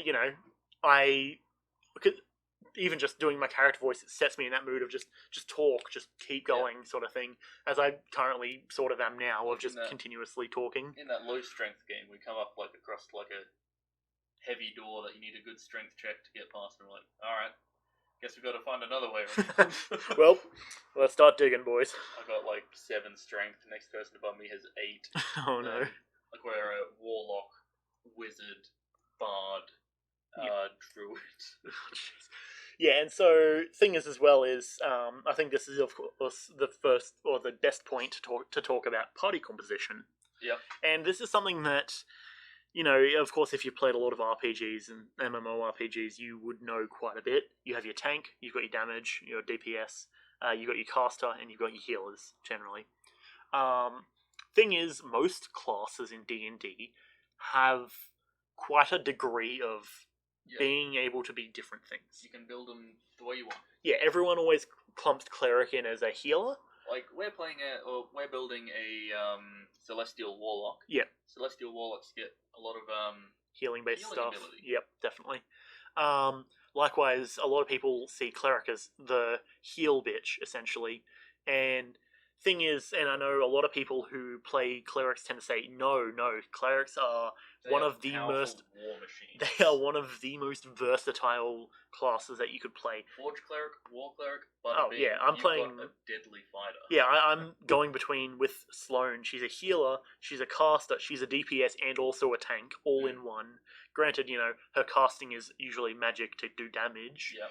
So it's not a caster in terms of utility casting. Yeah, not a utility caster. But she can cast and she can smack a bitch. She's got a mace, she's bonk, and she does the shit, basically. Yeah. That being said, all things considered, you could probably ask me, did I build Sloane well in terms of party composition? Maybe. Not at all, no. I remember I think it was the week before we were playing that campaign, we were all sitting around my dinner table, and we basically were saying, because I think we just kind of, what was it? We hadn't been playing my campaign, but we kind of sat there and we were like, okay, what do we do? And the person who was playing Astro and the person who was playing, I think it might have been you, Kris. We kind of sat down and we were like, okay, you know what we should do? We're playing Lost Mines of Phandelver, so let's all play dwarves. Why not? Let's go with it. And so immediately we're all like, okay, I'm playing a dwarf cleric. I presumed, Kris, you were going to start playing a dwarf paladin, but you ended up going druid. I had the idea in my head for a while of a mountain dwarf. Yep. Because, normally people think druids are like, oh yeah, plants and nature and shit. Yep. No. Rocks. This guy lives in a cave in a mountain. Yeah, I mean... no fucking plants. He just does rock magic. Yeah, and the thing is, that's just the way that, it's kind of moving away from that stereotypical druid sort of idea, but it's still just as fitting because it's a druid of technically still nature. Yeah. Like, nature has plenty of rocks, nature has plenty of fire, all that sort of stuff. With, I think 5th edition is where the problem lies. Yep. The druid and the ranger are quite shoehorned. Yeah, definitely the ranger, definitely, absolutely. Definitely the ranger. Yep. The ranger is sort of shoehorned to be like the archer. They want the Legolas. Archer, they're all naturey, and I fucking hate that shit. Oh, absolutely. And given especially the fact that when you're looking at the way that the ranger is built in terms of spells, all of the spells, or at least most of the spells, imply you should be shooting a bow. Which, I get that, given ranger is supposed to be a dex-based class. I disagree with that as well. Yeah. But it's horrible, yeah. If I were to, I had an idea for a ranger build. Yep. Well, 2 different ranger builds. Yep. One was like a urban bounty hunter style. Yep. So his, area that he hunts in, because rangers get an area that they can choose. Yeah, their favourite terrain. Yep. So I chose urban. Yep. And it was just really shoehorned. Yeah. Didn't really feel right. There was another one where this will get onto in equipment. Yep. The only martial weapons that a ranger can get is the short sword. They can either have 2 short swords and a longbow, or 2 simple weapons. Yeah, that's fair. I'm just quickly clicking through some of these. Yeah, just click through it. We go Arcana. Because I really wanted a lance. Yeah, that's fair. But, not allowed to get a lance. Yeah. Okay, so the other thing here is something I would suggest if you are playing a caster. Make sure that you know how your casting works, right? Wizards have their spell book. Know what the difference between a prepared spell is and just a spell that you know. I know I don't. I mean, thing is, yeah. I don't play wizards. Yeah, you don't play wizards. However, there is one singular time that I have played something that isn't a caster. Do you know which time it is? Without saying names of DMs. Yeah. I'll let you think of that one for a second while I quickly choose Green Flame Blade as the other cantrip, and then here we'll go Witch Bolt, and we'll go, and of course don't use what I'm just quickly clicking here, because I just realized it's basically everything in caster except for fighter. Yes, and Barbarian. Oh yeah. Barbarian. I was like, hang on, what isn't a cast? Yeah. Okay, fair. I'll put it this way. I'm considering there is one singular time that I haven't played either a cleric, a sorcerer, or a wizard. Or actually, no, correction, no. There was one side that I played the paladin as well. Apart from those times, there is one other time that we did it. Besides all the other times. Before, yeah. Ignore all that. Yeah. Just think of a time. Yes, no, yeah. There was, well, because the reason I specifically mentioned that was not Christmas, the Halloween one-shot we did. Oh, when your girlfriend played and my girlfriend DM'd. Yeah. Ex-girlfriend for me, of course. But yeah, and that because I played a fighter in that. That is the one specific time that I played a class that didn't have any casting at all. Granted, that was a campaign that existed. Yeah. Okay, regardless, whatever. Now, so here's the thing: is usually I actually do a test build of whatever I'm building on my app because that gives me that already makes all the inventory for me. Yeah. For this one, however, luckily it gives us a few things to start with. This is really cool. It is actually a really nice app. Yeah. We go equipment packs. Knowing a warlock, it would either be a scholar's pack or an explorer's pack. I'm guessing. I'd say I'd go with an explorer's pack because the scholar's pack isn't really. Scholar's pack is garbage. So is the priest's pack. These two are horrible. I'd say. And so is diplomats. These actually, packs don't necessarily have a use. They are in a lot of ways flavor. They do have use depending on what you're doing. Well, also more so the packs are specifically filled with other things that have uses. So as you can see here. So, for example, we come in here and we can click Extract Explorer's Pack. We get all of this, which backpack is... I don't know how you play D&D without a backpack. Bedroll, sleeping. True. Pay for it. Yeah, you get your food, you get your fire, you get torches, you get rations, water, or water skin rather, that's your bottle, and hempen rope. There has been so many times, as being a player, everyone forgets they have rope, and not only that, but rope is one of the most, if not the most useful items you can have in your kit, apart from a crowbar. Because crowbars are good. Yes. So what we can do is we extract all of that. That's more simply just so we know what's all there. We come back here. It says over here. So if you click on... true, in the stuff. Yeah, if you click on which pack, it says on the right side of the screen. Yep. What is in it? So it would be the... There we go, yeah. Got it there. Explorer's pack. The Dungeoneer's pack should have a... Dungeoneer's pack is very similar stuff, but it's got the crowbar. And crowbar is strength checks or advantage on strength checks when... you're trying to pry something open. Yes. So doors, crates, all that good sort of stuff. Cool stuff. It's something that everyone always overlooks. I always forget it's a thing. Yeah. It's useful, though. Likewise, it also has its rope. You would also start with your weapons. So usually, for a warlock, my immediate thing is to go a rapier. What's up? Yeah, I guess it's got like well, rapier's it's a dexterity. Correct, yep. What's the word? Versatile weapon. Yeah. No, not versatile. Versatile is whether you can one-handed or two-handed. It's okay. Just trying to find it there. Okay, rapier, finesse. That's the one. That's the word we're looking for. Yes, and of course with this app we can add it to our attacks. So that's of course, Kris, for your knowledge, since I don't think you've seen this app before. That's when it comes down at the bottom of your character sheet with the attacks. It's pretty useful. Also, something you also I'd like probably to have point a out, dagger. Yep. Assuming your DM is okay with it. Yes. Make up your own weapons. Yes, definitely. This weapon chart is horrible. Within balance, I'd say. Yeah. So, for example, you can have a weapon that is functionally a rapier. Yes. Except instead of piercing damage, it's slashing damage. Yeah, a lot of the stuff, to be honest, is just purely interchangeable. You see, you've got your 1d12 slashing for your great axe. You got 1d12 piercing for your lance. 1d12 piercing for a musket, but that's ranged. Granted, of course, and with not this... not in all a melee weapon. Yeah, that too as well, yeah. But you see what I mean? Like, Granted, of course, I have a lot of stuff added in from a bunch of different stuff. You can see here, Eberron's got some stuff, Player's Handbook, DM's Guide. That's all stuff that I had to custom add in myself in terms of going and implementing this. The famous D&D weapon, the antimatter rifle. Yes, that is my favorite. I make sure that all of my casters have it. We were talking about antimatter bombs before, but we won't go into that tangent. Expensive. Yes. Short.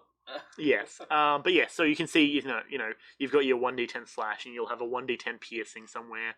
You got 2d. That's probably not the right one. That's a rifle. You get the idea. You got, especially when it comes to the lower dice like d6s and d4s, and there is so many d4 weapons. You got your daggers. You got this and you got that. Your whips, which is bludgeoning, I believe. No, whip is slashing. Is it slashing? Yeah. Okay, let me quickly verify just for the sake of showing it on stream. Whip is slashing. That is correct. Yes. I'd like to say that. Yep. As well, what we were talking about how you can use a whip, for example. Yes. To disarm an enemy. That's more DM specific stuff. That is not a rule. Yes, it is not. In fact, it was one that because I specifically had to go out of my way to look into because for that campaign we ran with Mastermind. Hey, hang on, I just looked over at chat. Featherfail, how's it going? I haven't seen you for a while. Sorry to intervene, but you have a neat concept. You know fallen celestials exist who turn evils, but what about ascended fiends who turn good? Kris, do you have comments on this? Because I know celestials and fiends are sort of your thing. Immediately, the thing that immediately comes to my mind, and sorry if it's taken a while to respond, Feather, we've been looking over at the main screen. Looking at the wrong screen. Yeah, we have been, we've been quite, familiar with certain tiefling, for example, who have tried to become a bit more than mortal, I would say. Granted, of course, that's usually specifically DM custom-built, Mastermind specifically custom-built a lot of stuff for him. Granted, then the player who was playing the tiefling ended up being, not particularly too forgiving or useful in terms of gods, and my religionless wizard ended up being a triple demigod because he essentially just simped up to a bunch of to 3 of the gods. It's a long story. But on topic of the question, so I'd like to say that celestials aren't necessarily good. Yes. So the way I see it is a celestial is just a god. Mm-hmm. In this case, snake god. Yeah. As that's how Yuan-Ti came into existence. Yes. But fiends becoming good, I would say. Technically, couldn't you argue that devils, technically, to some degree, are sort of like that? I was going to say devils. Yes. Definitely not demons. Definitely not demons, yeah. But devils, they kind of, sort of have good intentions to an extent. Yes. So a lot of them, they want to protect the mortals from the demons. Yeah, it's like a farmer trying to prevent crows from eating his crops, almost. Well, a more accurate example is a farmer protecting his sheep from wolves. Yeah, absolutely, yes. He's gonna eat those sheep. Yeah, mutton's good. He's gonna eat those sheep before the wolves can. Yeah, or if you're in New Zealand, he's gonna fuck those sheep. That's a joke. Don't worry about it. Yes, Australian humour. But yeah, so you get the idea. Of course, spellcasting focus, we just go an amulet because we basic. Talking mad shit on Kris playing his warlock with an amulet. Hey, it's useful. Yeah, but yeah, so that's at least equipment and stuff. Magic amulet. But yes, that is definitely a good comment, I would say, Featherfail as well.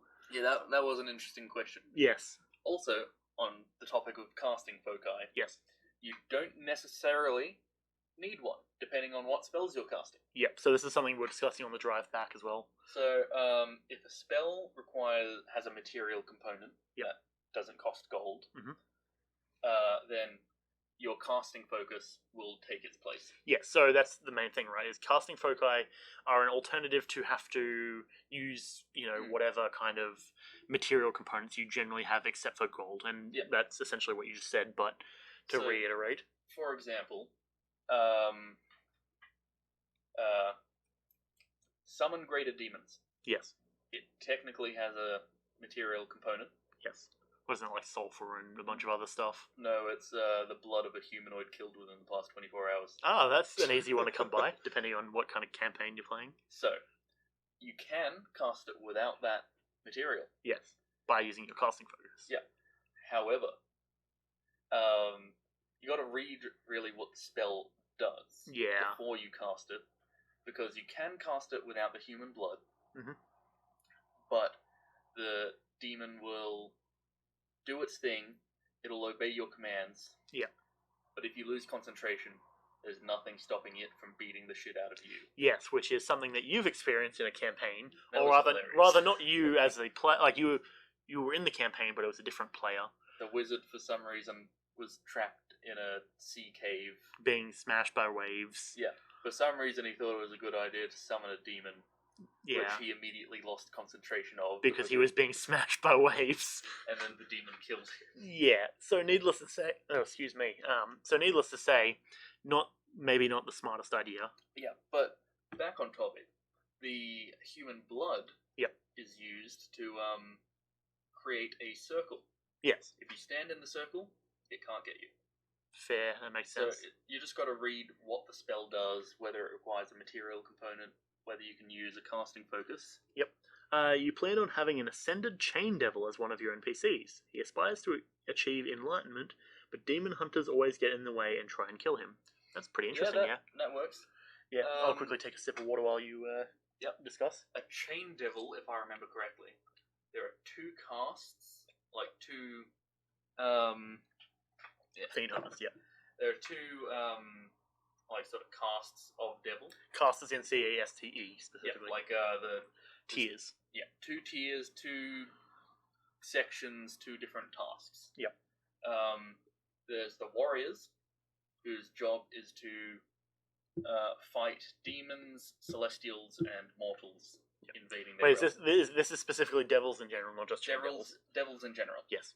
And then there's the more aristocratic, the more bureaucratic devils. And for the sake of it, while you keep talking, I'm just going to bring the monster manual over. Yeah. Their job is to make the deals. So it would be completely feasible for a chain devil, who is a military caste, I believe, and to, want to be something greater. Yes, definitely. Especially if you're just militaristic and you are seeking something greater. That is definitely something that I would say is very possible.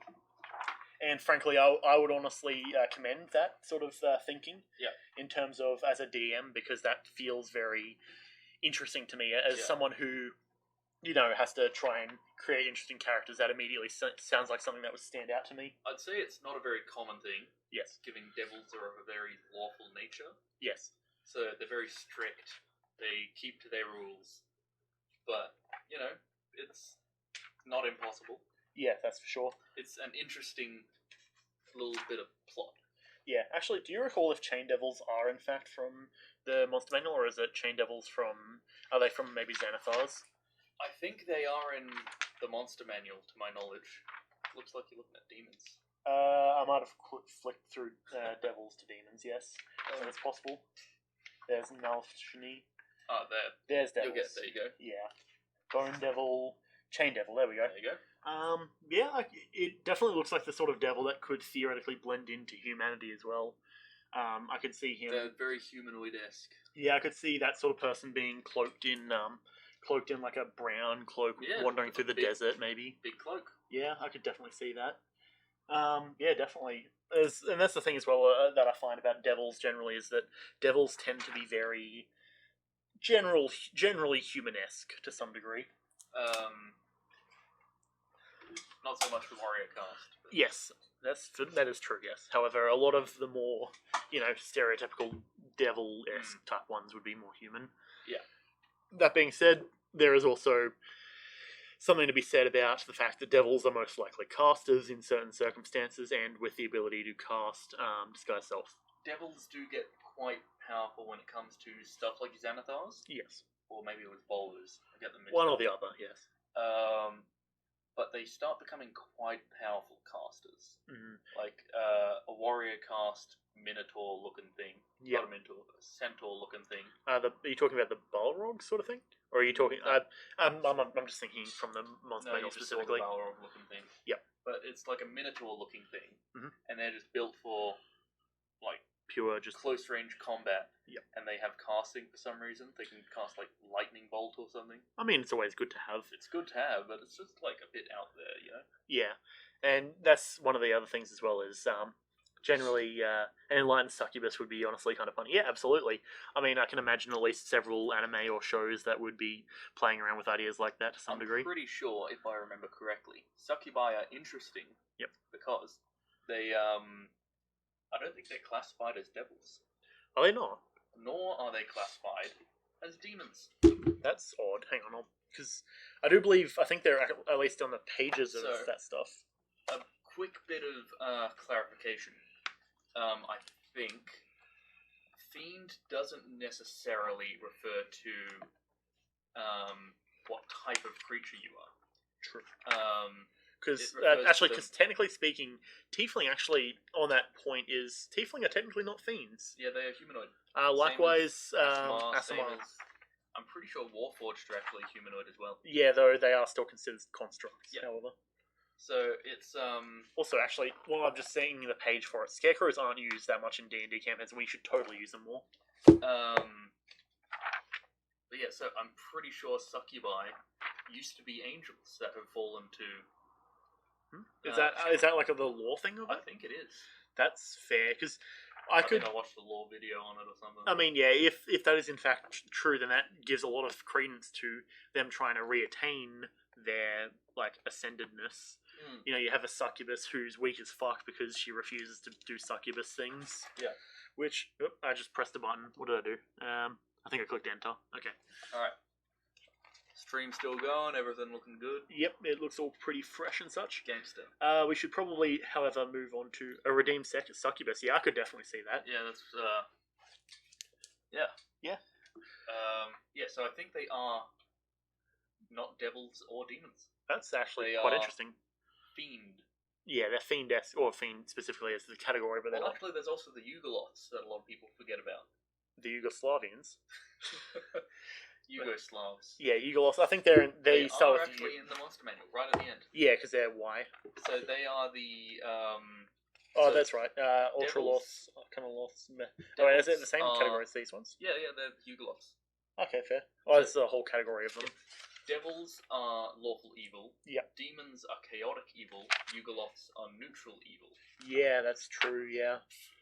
Devils being the very orderly, bureaucratic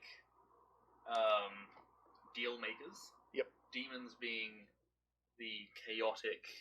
Yeah, Yugoloths probably not. Looking through them now, and they look spooky. The Arcanoloth, at least in the monster manual, is the closest thing to something normal looking that I could see here. Demons are just, chaotic, whereas Yugoloths are mercenaries. Yes. You can hire a Yugoloth.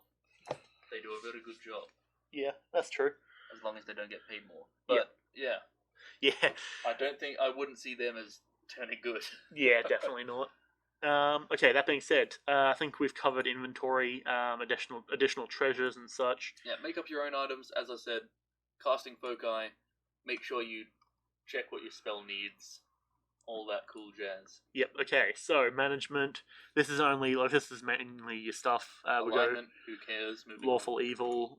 Deity. We'll just click this one. Bahamut. We've got some experience with Bahamut in the past. Charon. I believe the image is female, so we'll make it female.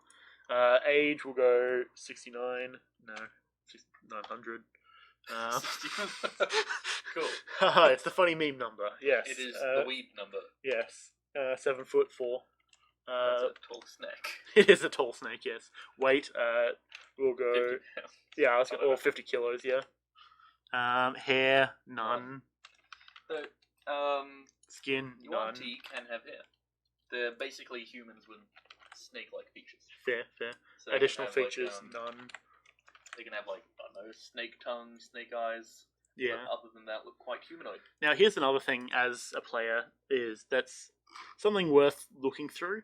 There's a lot of random garbage in here. However, for specifically, there is a blueprint for a construct which I was helping one of the players for one of my campaigns build. or rather, he was playing a Warforged, and we found the thing down here for a sheet of parchment upon which is drawn a complex mechanical contraption. We got that one, and it was really fitting. You write in your story, all that sort of stuff. That's good.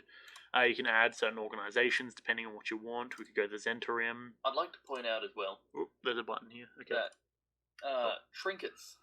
Oh, nice. Nice. I didn't actually realize this was a thing. So where it says trinkets. Yep. Any one of those items you can summon with I think that's the Zentarium symbol. With I don't know. Yeah, fair. With the spell prestidigitation. Yeah, even though it's only temporary. So you can summon it for about 6 seconds, or by my ruling, as long as you keep it in your hand. Yeah.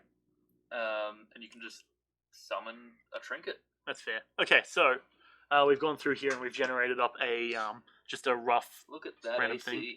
AC of 9. Oof, that's horrible. Maybe we should go through here and put some armor on them. Actually, they don't have strength to hold armor, do they? Oh no. Okay. Oh. Well, this character doesn't look like they'll be living long. Okay, but it is important as a player, firstly, that you understand what the proficiency bonus does. Proficiency bonus essentially adds this number to whatever you have a proficiency in. So, say for example, for a wisdom save, our wisdom is +2. Proficiency adds 2 to that, so it becomes +4. We've got +4 in charisma, proficiency in it, +6. Likewise down here, proficiency for arcana, intelligence, +2, +2, +4, etc. That's the whole thing. We'll quickly go over how advantage and disadvantage works. So when you're asked to make a check, if you have something called advantage, it means you roll twice and you take the higher of the two numbers. Yep. If you roll with disadvantage, it's the lower of the two numbers. Pretty standard, nothing really worth worrying about. All of the stuff on this, on what the actual character sheet is, I would suggest probably go watch Joe Cat's video, the Crap Guide to D&D. Yep. On that. There's a lot here and probably a bit too much to go over specifically so far, but you can see general stuff like your ability scores down here. You've got your AC here. You generally have, your features and traits, your proficiencies in languages, attacks, initiative, which is essentially just your dexterity modifier, your skills, any racial bonuses, speeds and such. All of those skills that you get as a 1T. What's up? You get like the magical resistance and innate spell casting. Oh, and immunity to poison. That's actually pretty overpowered, not gonna lie. Yeah. Like, I can imagine certain circumstances in certain campaigns that would have been extremely useful. So many people don't play 1T. Yeah, well, it's one of those weirder sort of races that I can see certain people not liking. Yeah, but as But technically they have been around since they are technically not PHB, but they're in the monster manual. Yeah. At the very least as enemies. Yeah. So technically they're in the world, generally, if you're going by everything in the monster manual is in the world. And as many other evil races, they're slavers. Yeah. Always good if you want to, get into the slave trade real quick. Like, what is a race that's evil that isn't a slaver? Devils. I guess they're slavers. I mean, maybe, yeah. Kind of, they enslave your soul. True. Working for them. Yeah, you're not wrong, yeah. I mean, yeah, basically. Yeah. But, so that's all that sort of stuff. Probably a slaver. Yeah. Be it a genie, mind flayer, 1T. Yeah. Slaver. I mean, unless you're talking maybe something that's such low intelligence, it's still technically evil, but... Bullywog. Yeah. Oh, it took me the longest time to actually look at a bullywog. Well, because they're just frog people, yeah? Yeah, I just thought, oh yeah, they're frog people. Ugh. Their height is between 4 and 8 feet tall. Excuse me, what the fuck? Yeah. Bruh. Like, okay, I'll make a comment here. As a player of D&D, you don't need to necessarily know all this sort of stuff about characters, or all the sort of stuff about enemies and monsters and that sort of stuff. Between myself and Kris here, I have DM'd quite a few campaigns. I know you're preparing, I say preparing quotations, because that's a whole running thing. Time and not doing it. Yeah. Not doing much. Yeah, but you have looked into it and you like the lore of all that sort of stuff. So, naturally, You don't need to know that sort of stuff, especially if you're not good as a player in terms of separating character and your knowledge. Then it's probably better that you don't know about it. Yeah, if you're not good at separating that kind of stuff, don't bother looking at the monster manual. Yeah, absolutely. Leave the monster manual to the DM. But if you're interested in DMing and all that sort of stuff, go ahead and learn it if you wish. I haven't read from cover to cover, but I know roughly where certain things are, all that sort of stuff. I mean, it's alphabetical, so it's a bit hard to not realize it, but you get the idea. The other thing that we've got here in terms of rules is rolling or knowing which dice to roll. Yes. Everything on this, essentially this box here, this kind of slightly grayed in box, is usually going to be d20s. This is all d20 stuff. This thing, everything. If I say to you, Kris, roll an Arcana check, you're going to pick up a d20, you're going to roll that, and you're going to add the Arcana number. Likewise with nature, roll it, add 2. Well, +2 to survival, -1 to stealth, all on d20s. So if your DM asks you to do a dexterity check, for example. Checks, saves. Yeah, so if he asks you to do, or if they say do a dexterity check, then you can ask, does it have to be a dexterity? Can it be acrobatics or athletics instead of acrobatics? Like, can it be an acrobatics check or a stealth check or a sleight of hand check? Yeah, can it be? It's okay to ask, but if they say no, then don't argue. Pester them. Yeah, don't be a pain about it. Specifically, where it says saving throws, everything in this small box here, if they say do a save, it's d20 plus this number, d20 plus this number, whatever. These are usually your checks, your skill checks.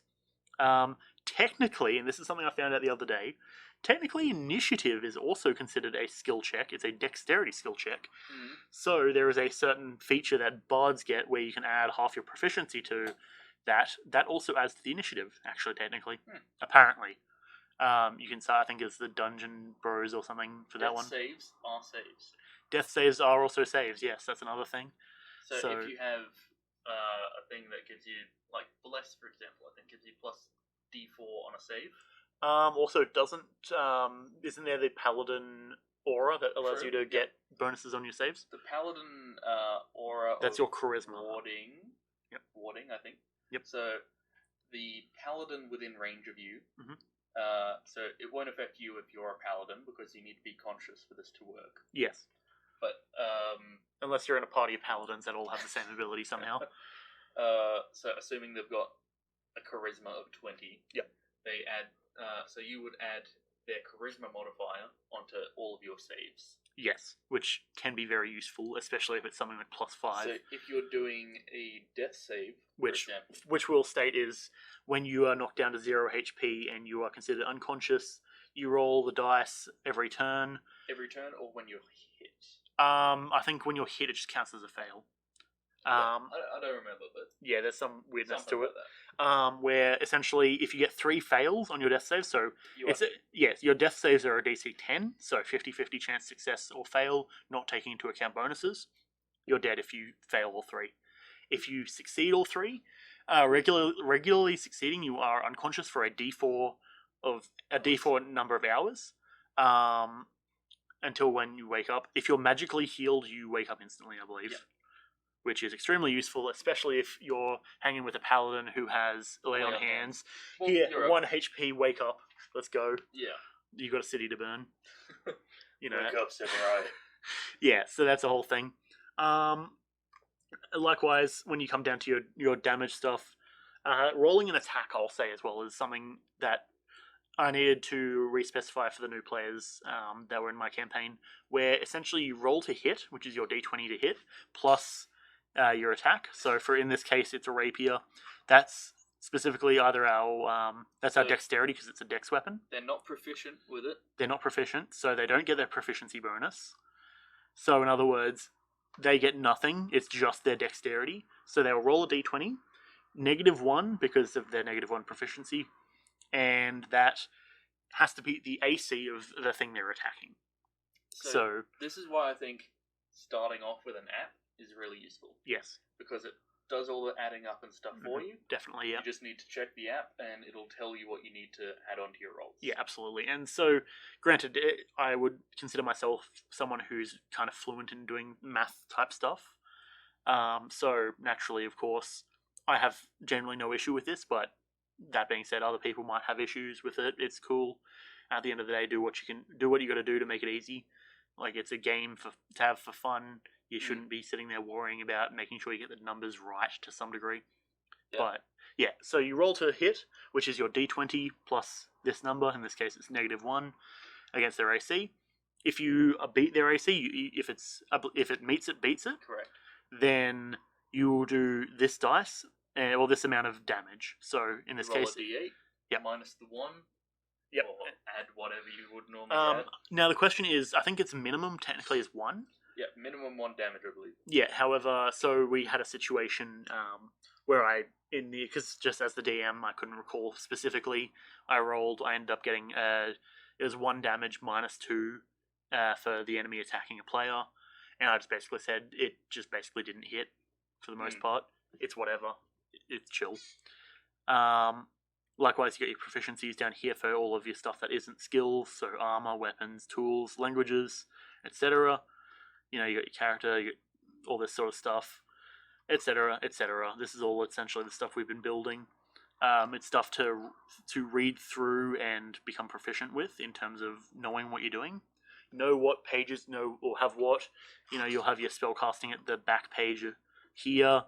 Especially if you're a caster, definitely know what you can do, know what you're capable of, and plan ahead is the main thing. Yeah. So if you're playing a caster, yep. often consult your player's handbook, because that'll tell you stuff like how many spells you get, what your spell DC should be. Yep. I don't even know what that stands for. Spell DC is your difficulty class. Yeah, that's it. Yep. I was like, AC is armor class, DC is difficulty class. That's all stuff in the DM's guide. Yeah. So have a look at your class in the player's handbook. Look at the little chart saying how many spells you should have. Yep. Depending on what class you are. Some classes have that, some don't. Yep. What level spells you have. What level you have to be to gain a new spell slot. I know I made that mistake when I was Paladin. Yeah. You you're under the impression that you get you get level 4 as you reach a level 4 Paladin. Yeah. You get level 5 spells, and then afterwards I'm like, hang on, no, that's not how that works. How are you getting level 5 spells at level 5? What? I'm like, oh fuck. Yeah, so we had to take a moment, step back, correct that. Yeah, because I'm like, cool, I can summon a horse. Yeah, and at the end of the day, there was no harm done anyways. But it was something of like, oh, we correct it, it's fine, we move on, sort of thing. There's no point making a big deal out of it anyways. Like, everyone understands that was what happened, and it was no biggie. Yeah, so you just kind of, check you got the right number of spells. Yep. Check you've got the right spells. Yeah, definitely. But the thing is, and this is something that I think I was saying either during the last video or afterwards, where it's extremely important as a player that, for one, it's also courteous as a player to think about what you're doing on that turn or on the upcoming turn. Yeah. It's okay if you take a bit of time, it's fine, but a lot of people tend to be there to play the game, and if you're with people who aren't friends, and they can get a bit antsy about the fact that it's taking a bit too long, which it is what it is. At the end of the day, best at least try and be conscious of what you're doing in the next turn. Likewise, make sure you remember any buffs you get, if you got Bless, if you've got the often forgotten Inspiration, which I suppose I should probably explain that as well. Inspiration is a mechanic that a DM can award a player for doing something creative. We technically haven't really used Inspiration for quite a while. I tried to implement Inspiration into my hero campaign in a certain way. I feel like... But it got ignored, basically. It's very inconsistent. Sometimes the DM can forget to award Inspiration die. It's like merit awards back at high school and primary school, where the teachers are like, oh yes, I'm going to award more merits. And cool, who cares? Yeah, and then everyone's like, sure you will. and then you have to pester the teacher to make sure you get those last few merits to be able to. What was it? I don't know if I recall what it was called. We had faculty awards or some crap. Fucked if I know. I still got gold every year though. Good stuff. Yeah. So, another cool gamer tip. Yep. Don't sit on your phone while the game's it's on other people's turns. Yeah. Because you'll get off your phone, look at they might have a little board, look at the board and be like, alright, so what happened? Yeah, and it's a bit of a bummer to have to roll back as a DM, roll back your mind to everyone's turns and recite exactly what's happened. Yeah, just pay attention. Yeah, generally. Try not to be bored. Yeah, it's one of those things of if you're bored, go play something else. There's not much you can do about being bored in situations like that because they're taking their turn, they're casting their spells. And it's generally frowned upon if you go, oh no, you should do this instead, sort of thing. Yeah. So, but sometimes, if it's a genuinely good idea, it can be appreciated. Yeah, that's true. And depending on what the DM rules, at least personally, we say talking is a free action. Granted, of course, in the span of 6 seconds that you're supposed to have that you're supposed to have your turn, don't just turn around and start talking for 20 minutes, sort of thing. Yeah. It's a free action within reason. As the DM, I haven't had to do it, but I still mention occasionally that I, as the DM, reserve the right to just say, okay, you've taken too long, it's now someone else's turn. If you're sitting there just doing whatever. Cool DM tip. Yep. If your players aren't paying attention, just roll dice. Yeah, rolling dice is a good way to spook them into caring or into being alert. Oh, and then ask them their AC. Yeah, or get them to do dexterity saving throws and just roll really bad and you're like, okay. Interesting. Yeah, especially when you've got your DM screen, dropping the dice heavily onto the table, making it sound like you're rolling is also good. Just oh yeah, hey, can you roll, that gets him motivated. Roll a charisma, constitution saving throw for me. Oh, why? Just because I said so, I'm the DM. 12? Interesting. Okay. I see. I'll pretend to write it down. Right, yeah, okay. Then after the session, they come back and they're like, hey, what was that about? Because you were sitting there not fucking paying attention. Come on. That being said, on the other side of it, players, pay attention. Otherwise, this is how... That's what's going to happen. Yeah, I mean, hey, all I'm going to say is I'm a generous DM. I try and be very friendly towards stuff like that. I know a lot of people who aren't. And I'll tell you for a fact, I've seen people get burnt. The DM starts sitting there behind their DM or their DM screen, and they go, oh, this person, you're not paying attention. You take 7 points of bludgeoning damage because you're not paying attention. And I'm pretty sure that's happened in Mastermind's campaign before, I think. Yeah. I think specifically Devil Deal guy. Try not to do that too much. Yeah. It's a good way to get your ass handed to you. Yeah. Good way to get fewer people in your game. Yeah. Permanently. I mean, yeah. But at the same time, of course, it's one of the sort of situations where it's a push and pull, it's a balance. As players, you got to pay attention. As the DM, you got to try and make it interesting. It is what it is at the end of the day. But players generally try and at least pay attention to what's happening. The worst thing is when you have to step back and go, okay, so this is what's happened. I was trying to keep the pace going. And nothing kills the pace like someone not knowing what's going on or what they want to do for the turn. Generally try and make sure that you have a general idea of what's going down. Now, okay, so we've talked about all that sort of stuff. We'll quickly go back to, I think, party composition and touch upon that. And then we'll move on to the last main heading that we've got. Party composition. Generally, I would say in terms of what classifies as a tank, that's usually stuff like paladins, barbarians, fighters, basically anything that's melee. Generally, I would say classes as a tank. Yeah. However, something that I tried to implement as when I'm playing is taunting to some degree. Like I'll run up and say if we're playing in one of the boys' campaigns, because I know I'm one of the more heartier individuals within the party. Given dwarf, I plan to take tough on my AC or my health rather, and I've got a high charisma constitution. Running out there and going, oi, whatever we're attacking, come at me, sort of thing, banging on my shield with my mace, and trying to draw attention. Tank, it's not only about having health, it's about drawing fire.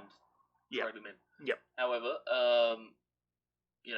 these roles, you don't necessarily need them. Yes, as I've true. been saying with basically every the entire here. Yeah, it's not important. Yes. Don't worry about it. Yeah, it's a good guideline if you're looking for guidelines. If you are confident about just playing the game and knowing what you're doing, the thing that you should be really paying attention to in that case is just how to build the character. Like as I said earlier, I'm in a campaign where it's a party full of nerds. Yeah. Fucking warlock, wizard, druid, bard. We don't really have any. Well, I guess I'm like a hexblade warlock, which makes it better. But Yeah. we don't really have a tank. But we're doing great. Yeah, pretty much.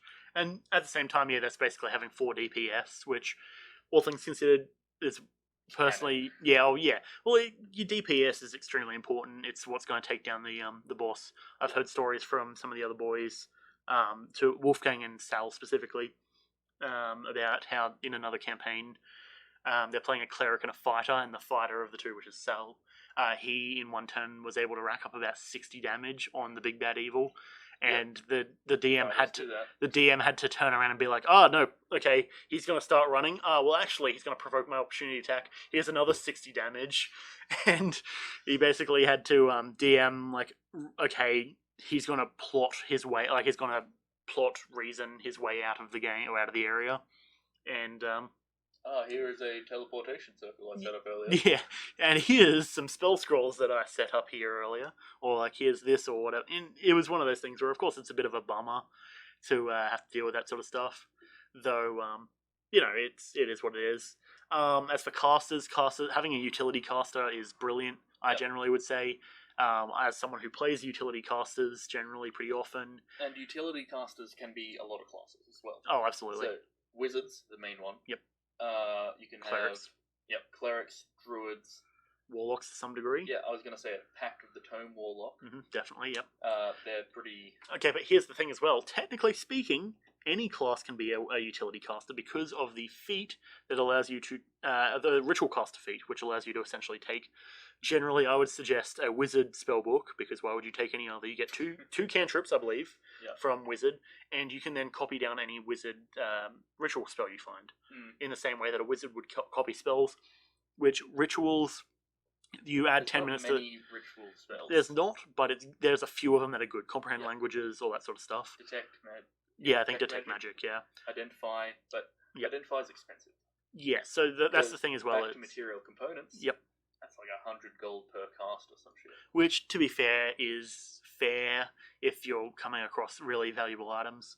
But yeah, ritual spells are essentially, they'll have the ritual tag, and you can add 10 minutes to their casting time if you are a ritual caster.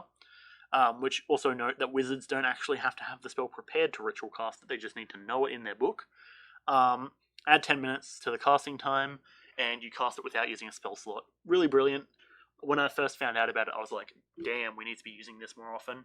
And I did. It is what it is. But usually I would suggest, if you want to be specifically a utility caster, be a wizard.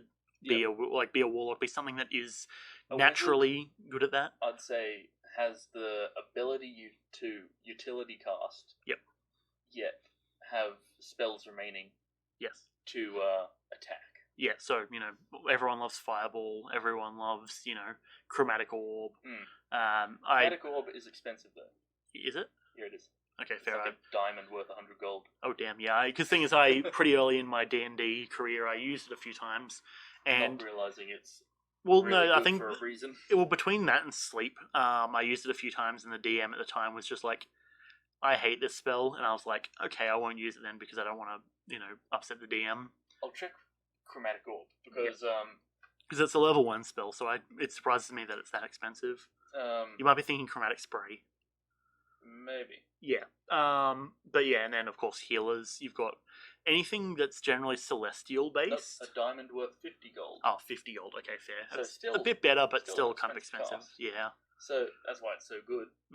Because, as I said earlier, your casting focus can take away your need for a material component. But the cost is still there, yeah. Unless you have something that requires gold, then you need that item.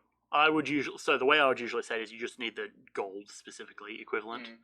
because it's kind of a bit of a pain having to keep track of like, oh man, I've got this many diamonds worth this much, this many of this worth that much, whatever. I usually just say, if you've got the money, just get rid of the money and cast the spell. Because, but that's just personally me. I also don't run rations or anything like that, or water skins. Yeah, I don't do rations or water, but I like the idea of... It'd be fun to play a campaign like that. It just... you just need to prepare for it, and it's one of those campaigns that I would like to know that I'm going to be in it for a long haul, or that it's like a campaign that I'm going to have to do it in for a while. Like, for example, a spell like Witch Bolt, which has a material component like the Eye of a Newt or something. Yeah. You know, you can use your casting focus to get rid of that. Yeah, definitely. But Chromatic Orb, where it needs a diamond worth 50 gold, you actually need the diamond or the money. Yeah. And then, as for, like I was saying, healer, essentially anything that's flavored, like celestial subclasses. Aasimar have a slight amount of healing. Paladins have lay on hands. Clerics are just clerics, just in general.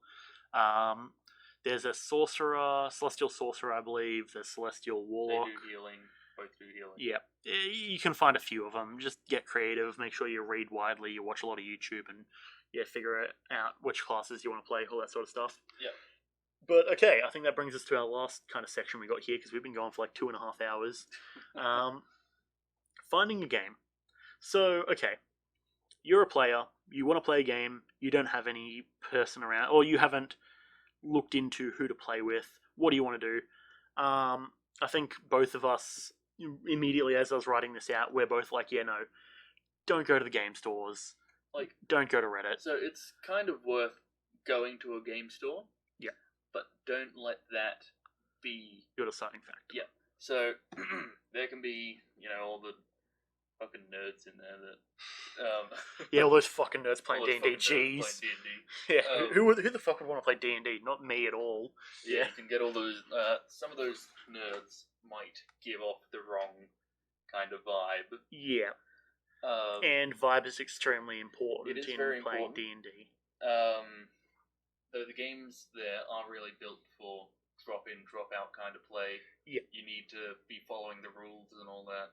So it's a good So place you need to to also learn. know the rules. It's a good place to learn the rules. Yeah. Because there's probably people there to help you learn. Oh, absolutely, yeah. Yeah.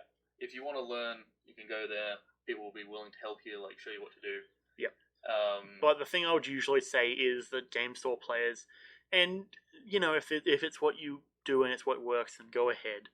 But I'm not a big fan of it. My whole opinion on the situation can be summed up to, I would rather be playing with my actual friends. And frankly, generally, I would say it comes down to the people who are playing at game stores are probably playing at game stores for a specific reason. Because frankly, I would much, much rather playing with my friends rather than playing with some randoms. Yeah.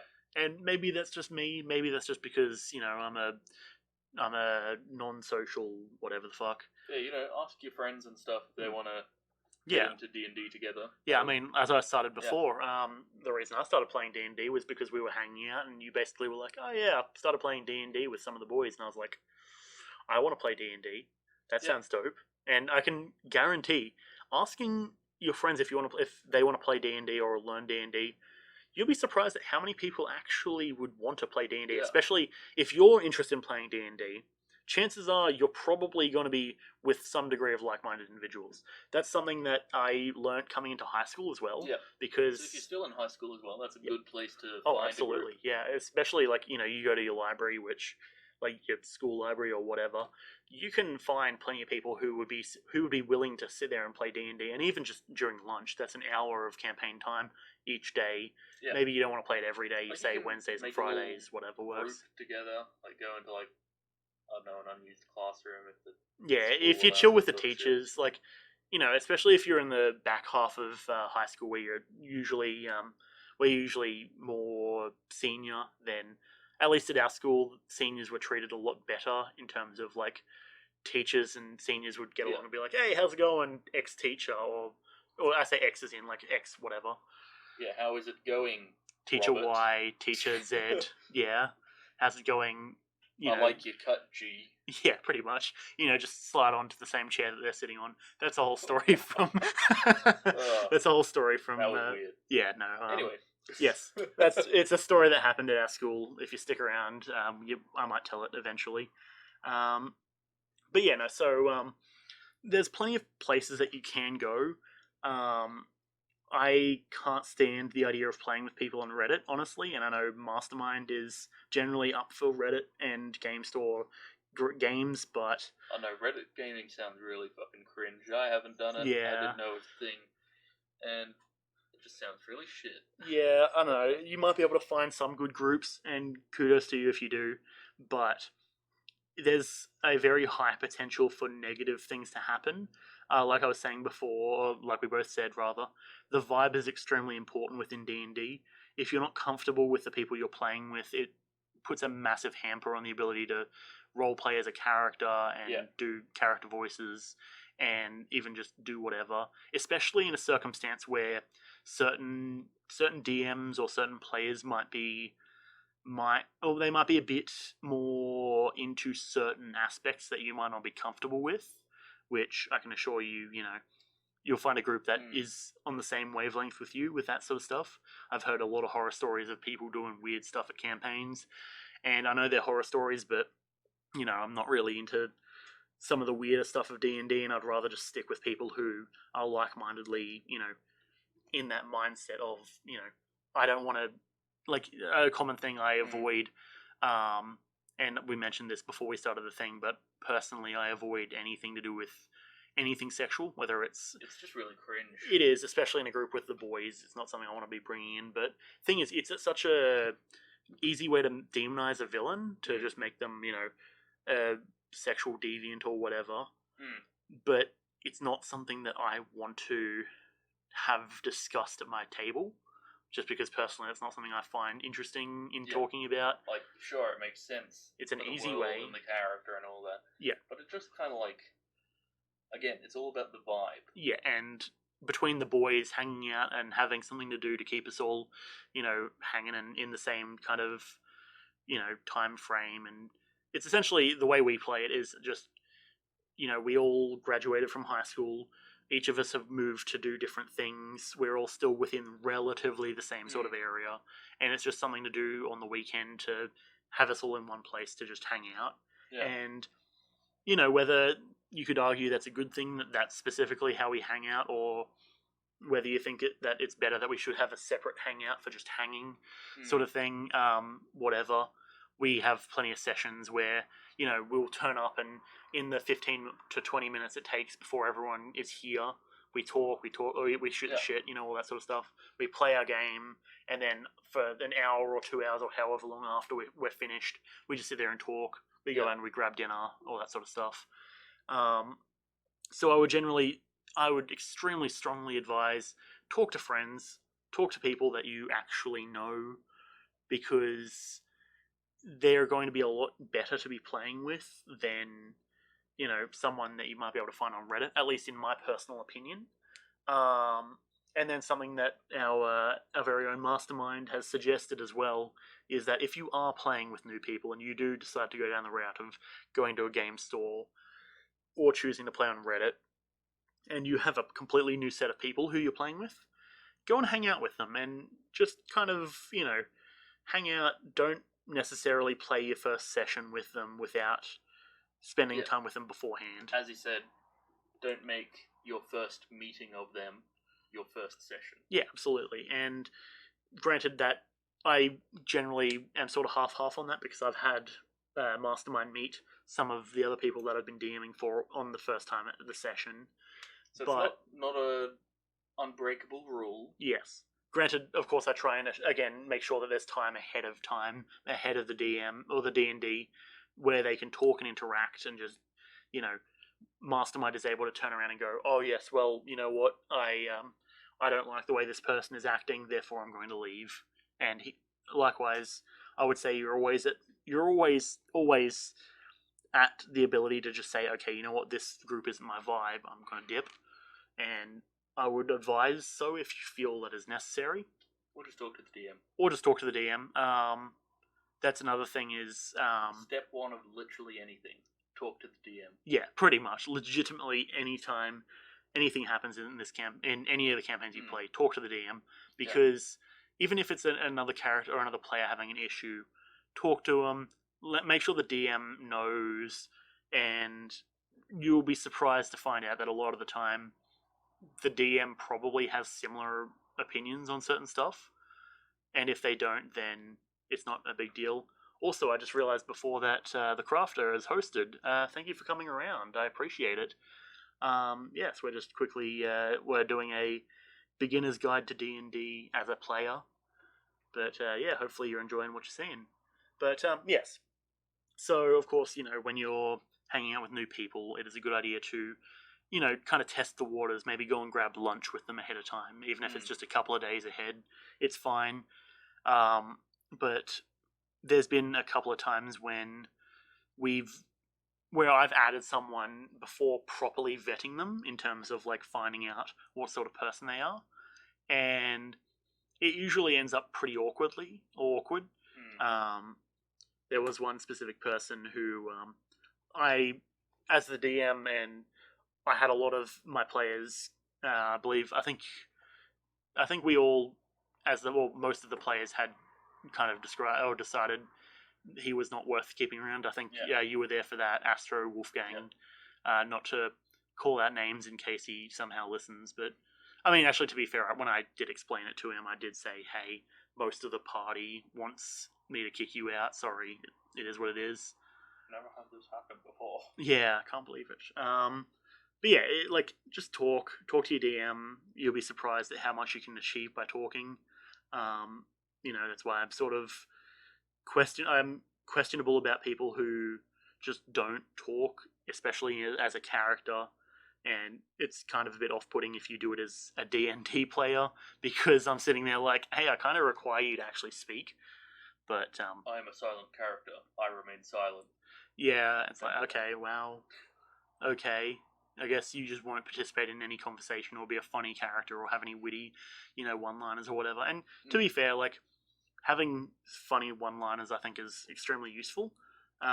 There's been plenty of times during the hero campaign where, one character has said something and we all just burst out laughing. Or, there was a running joke where Wolfgang, he was said to be the protagonist for quite a lot of the back half of the story. Yeah, the joke that he was the protagonist. Yeah, and that was pretty good. Yeah, and all things considered, I can definitely say that his character ended up... He was one of the more unique characters, I would say. Astro and Kana almost blended together to some degree, and I mean, Sal and Sparks, they end up being so similar. It did become a little bit difficult to at least differentiate them at the start.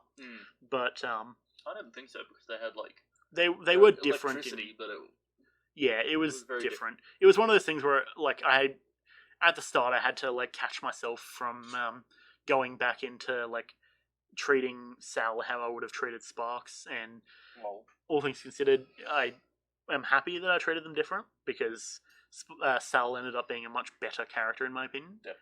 But yeah, that being said, Wolfgang ended up being the protagonist for whatever reason. Canium ended up with a can of spaghetti that he held onto for 2 years. Yep. That was 200 years old. That he chugged like Popeye at the end for a power up boost. It worked. Yeah. Given also that you had a level 9 strength ability or something. I think so. Yeah. Something pretty high, but you then chugged the spaghetti to make you even stronger, and you essentially punched one of the villains into not deatomizing, but very close to deatomizing. Yeah, just red mist. Yeah, pretty much.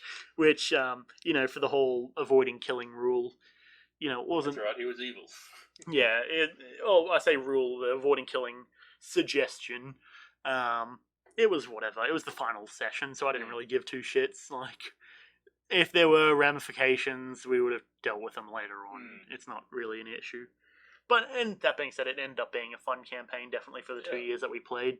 I mean, there were definitely ups and there was definitely downs. There was that one time you spent 8 out-of-game weeks, relative to, the 8 sessions that we played in a singular dungeon that I expected to be done in 2 weeks. But, I mean, hey, it's whatever. It was a whole learning experience, and that I think can summarize most of the stuff in playing D&D. Whether you're a newbie or a veteran, whether you're custom building, like like Kenny's been doing. He's written out 7,000 pages worth of reworks for D&D. I'm pretty sure he was saying, which, to be fair, it was pretty insane when I was talking to him about it, because he had a similar thing. He was doing a hero thing as well. Or whether you're just a newbie who, bought his first set, or his or her first set of dice, like, yesterday or whatever, and is like, oh, maybe I'll try D&D, maybe I'll try Pathfinder or something. Whether you're new or old at the game, ultimately it will come down to experience and just going with it and trying to find the right people and play fun games, because I don't know, luckily I would like to think I've been extremely lucky, and I think you presumably would say the same of the fact that we have a group of people who all want to play D&D, all are into it, all are generally like-minded, but all are different enough to create interesting characters. Like, definitely being in the wrong group, it can be very draining. Yep, definitely. But when you find the right group, that's... Yeah, we had our campaign for 2 years, and there's a reason I'm trying to rebuild that campaign, or at least a similar campaign, same style, because for the first 2 years of university out of high school, because we started, first year of university, or at least first year out of high school, for those 2 years, those were arguably the best things that I can remember about those 2 years that we played.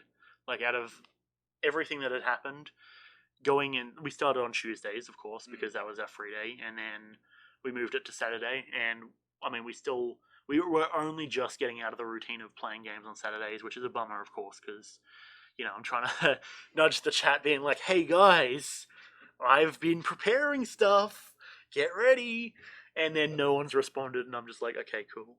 Okay, I sure. Left on red. Yeah, I mean, it basically has been. Everyone's just been like, oh yeah. Good for you, buddy. I'm just like, is anyone interested? No, fuck off. Yeah, it's fine. I'll kick the group back into movement soon enough. Whether I'm probably just going to straight up say like, hey, I've got this campaign ready. Who's playing it? Who's not? And whether we have a group of people, like whether everyone ditches or not, that's fine. It just is better for me to personally at least know for sure whether or where everyone's standing. Yeah. I presume, my guess, between the situation, if we can get a good time, I presume, and I might be projecting, but I presume you're interested in playing, at least to some degree. Wolfgang probably, Sal probably. Astro and Kana are the two people I'm not sure about. Yeah. Because Astro's just getting in, like, he's recently got a girlfriend and is spending a lot of time, like, at work and everything and hanging out with her. So I'm not really into big of life. Cry. Yes, tears roll down my face. But he gets taxed the big bucks. Yeah, no, he's off doing his thing. I don't blame him. Like, it's understandable that D&D, or that life comes before D&D. Yeah. Likewise, Kana, I don't actually know what's been happening with him. Last time I saw him was at the barbecue you held, which is a bit weird because, coming out of seeing him weekly for quite a while, it was definitely a bit of a change. But it is what it is. At the end of the day, best thing to do is not really stress about it. That being said, that's at least my whole situation with that in terms of the world I've been preparing. Once again, I will bring up that world on stream for the sake of those who have been around to watch. Let me click that, and I'll quickly zoom in with this one. Oop, that's a bit too much. So this is the world I've been preparing for that. I haven't really been too attentive to it recently. I have basically been playing Paper Mario for the last couple of days, the 1,000-Year Door specifically on stream. So it is what it is. I'm not really too stressed about getting it done because, like I was saying, I haven't really received much kickback in terms of like everyone wanting, or in terms of people being keen for the campaign. So I'm putting this a little bit on hold just so I don't burn out all my creativity in one big burst. But I'm liking how it's coming along. I think there's a lot of potential. Like, I think main city will be down here, secondary city will be up here. Complete flip of the previous one where you guys started in the north and moved to the south. This one will be here. With the size of the mountains, I'd point out, yep, it does look like quite a small area. That's true, yes. It looks like an island the size of Hawaii or something. Yeah, so my original inspiration for this, and this specifically in reference to the previous one, where I'd say the previous one is equivalent to America, maybe, in terms of its status. This one felt very Japan, Asia sort of thing to me. Like, I'd say, make your landmarks smaller. Yeah, that's fair. And to be fair, on one hand, I do definitely want to do that. On the other hand, do keep in mind this is the Hiraka campaign, so people having the ability to move mountains with their hands. I kind of was like, okay, I'll give it a bit of whateverness. Of course, you know, secret base is going to be probably in the mountain or in the volcano somewhere. I figured having it be a constantly expanding island would be kind of cool, where, you know, lava just is consistently flowing down. Yeah, because that mountain would be fucking huge. Oh, definitely, yeah. It's a massive one. A fucking mountain the size of fucking Sydney. Yeah, it's like the height of Everest. It's melting on volcano Fuji. But so basically the whole thing is essentially you start down here, you'll faff around in this main area, and then probably come up, you'll have to go, I'm thinking there might be a bridge or something over here, or you might have to try and get across the lava into the desert. This is, you know, the Abomination Desert equivalent. You go through here, blah blah blah, etc. Move over through this way. Then in here you can probably sneak in through here into here, or down into the tundra. Like, I'd say the best way to build a map like this, look at, like, maps. Oh, definitely, yeah. Like, think about, like, where the biomes are and all that. Yeah, so specifically in talking about the heat map, essentially, of it, it's supposed to be, like, very cold down this way, and then kind of get hotter as you come up this way, which I realized apparently, because I did research into, like, you know, the tundra and different biomes, tundras are apparently supposed to be very northern. Yeah. So inherently, I've almost flipped the way that the heat map is supposed to be from cold at the top. I guess if this is south. Yeah. So yeah, I don't know. I was just sort of like, you know, it's very cold. It works. I'm not too stressed about it. Yeah. So I kind of like the idea of having a tundra-esque sort of situation down here. You're going to have a lot of dense jungle around this way because, of course, you know, volcano, a lot of nice soil. It's very warm. That whole situation. So you have probably a town here. Then, I don't know, I feel like usually I leave the deserts pretty blank, especially with how close to the lava it is. But I imagine over the span of like a year or two, this will expand outwards, and certain things will keep happening. And yeah, I don't know. It's something that's just basically been in my whole peripheral for the last little while at least. I usually, at least this whole thing I did basically build on stream, apart from, like, you know, putting all of these trees in, dotting them each, and then I end up, at one point I basically just got them and just copy pasted over, so that way they would be, you know, relatively consistent. You can see, I think this one's replaced over these three. You get the idea. I'm trying to, like, indicate density of trees, rather. Yeah. I'd just say, look at a map. Yeah, pretty much. Get an idea of scale, how things are spaced, whereabouts the biomes would be, and how far apart they'd be from each other. Yeah, and so that's the other thing is, in my previous campaign, one of the big issues that I tended to have was that I was inconsistent with how long it would take people to travel certain spaces. You know, you'd be maybe traveling for like a month or like maybe a week down south, but then if you're traveling east, it would only be like 4 days, despite going east being distance. Well, yeah, or longer. Yeah, if not longer, sort of thing. So I'd say, looking at this kind of thing. Yep. I'd say that upper section would look like a good tundra. Yep. And then the lower section being more like a desert. Yeah. And that mountain range being a good divider between the two. That's fair, yeah. And they'd come together and make a little temperate area for the forest to thrive. Yeah, that's fair. So that's how I'd do it. The one main thing, though, that I have kind of some degree of issue with is that I did want to have like a nice big, like, grassy, like, or windy grassland, which was like this main area sort of thing. Go kind of closer to the tundra. Yeah, so which is kind of what I was working with. the tundra and the desert. Yeah, I imagine this would probably have a lot of like hills and like rockiness. Think if you remember the movie The Ritual, how they're going through like that area. Scandinavian. Basically where it's like a lot of hills and a lot of rocks, and that's kind of what I see in this area. So, it's not very eastern, really, to my knowledge, but it's just sort of what I was going with. I'm thinking if we're talking relative global positions of Cittadettora and this place, Cittadettora is probably like, you know, up where like America is, and this is probably down maybe a bit south of or around the bottom half of like Australia, maybe. So I'd say a place where you'd have a desert. Yep. If you want somewhere cold, it wouldn't be cold by being north or south or Arctic, near a pole. Yeah. It would be colder from altitude. Yeah, that's fair. So maybe having like a massive kind of ridge line that separates essentially here and like. Only thing is the main thing. Well, I suppose you have like a big ridge line, and then you have, because the whole thing was essentially it's really difficult to get to here by like going around. So you can catch a boat from all the way down here up, but that's also depending on how north it was. I'd say you'd carve the land kind of like how it looks when it's very glacial. True, yeah. Like Canada, Greenland. Yeah, kind Russia, of like Finland, a lot of big area. Like how it's got all that,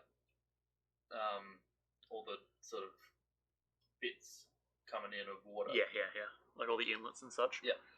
So that looks very cold. Like you look at a map, you know it's cold. Sort of I associate it with being cold. Yeah, and to be fair, this would probably be a spot that has a lot of waterways running through it to some degree. Like I imagine this would be like to some degree. Well, the tundra is supposed to be kind of dry as well. Oh, true. Yeah, I know it's a bit of a like half sort of thing. Let me quickly it's called something that's the wrong one. Let me quickly change which window is being captured here. Just realised that biome chart somewhere. Yeah, and so that's the thing as well, is I ended up sitting there trying to work on making sure that I got everything looking nice, but at the same time, there was something that I noticed between the way that I had built this map and the way that I had built the other one, the original Hiraka map. I'm just trying to find, where is this damn thing? Not that one. Regardless, so the whole thing was essentially, I noticed between this one that with this one we have the tool to like put like land down with an inherent kind of sort of jaggediness, whereas in the previous one I didn't. And you can see in the previous one I'd gone around the edges a lot with stuff to ensure that there we go, that should work. I think it's got a yellow line. You might be able to see that. It shouldn't be too big of an issue anyways. Wait, hang on. Oop, there we go. Okay, that fixed it, I think. Is a good little biome chart. Okay, fair. I'm guessing that's relative to latitude and longitude to some degree. Wait, hang on. If you send it to me, I can probably pull it up on here. Let me save that. Luckily, hence is why it's a good thing that I put that window up above, because I try to avoid showing everyone's names if I can avoid it. The only people who I think have ever come up as like on the actual thing, I think, were Mastermind and a different person, I think. One of the guys from the group project, I'm pretty sure. Wait, hang on, let me see. How am I going to do that one? Save to downloads. Okay, let's see how that one goes. Okay. Downloads. Boop. Okay, let me... Now I do believe I can just pull Paint up on here. No, wait, hang on. New source. Window capture. Add source. Add source. That's not the right one. What a banger though. Yeah, I mean that's the song that you told me to put on earlier. Yeah, no. Yeah. Where is it? Paint. Jeez, come on. It'd be real nice if my if it came up actually showing the right stuff. Yeah. While you do that, wait, nope, not any of these. Come on, Paint. That'd be nice. Either way, we're getting into probably territory of where we should end the podcasty thing. Yeah. Though I do want to just fully pull up this. Okay, fair. I do want to fully pull up this image though, just for the sake of having it there. It'd be real nice if it actually worked. Hold on, if I can't do it like that, capture. That should be right.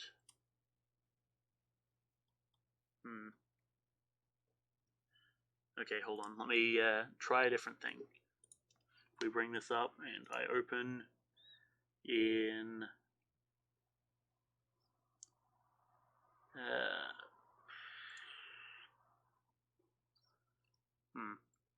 maybe if I go like that, and we might be able to open it in the Explorer. Or not, I guess. Maybe downloads. Oh. Yeah, there we go. That should work. Cool. We get that, and then we can, using some quick old stream editing magic, shrink this down real quick, and then we expand. There we go. Perfect. Took a bit too long. Cool. But yeah. So we got where it is on a landmass from left to right. Yep. So well, also from top to bottom as well. We got ice sheet, tundra. That I believe says the boreal forest. Yes, that's kind of like your boreal's like your big fir trees and such. Yeah, that's like in the ritual. Yep. That kind of forest. Yeah. Then temperate forest, temperate steppe, Mediterranean, temperate forest more, subtropical rainforest, semi-arid desert, shrub desert, savanna, tropical dry forest, tree savanna, tropical rainforest, and I think that's all of them. But yeah, there's a lot of stuff to think about when you're developing maps. Generally, I try and ensure that I have some degree of a basic heat map that makes sense. I've essentially flipped mine where I've kind of gone from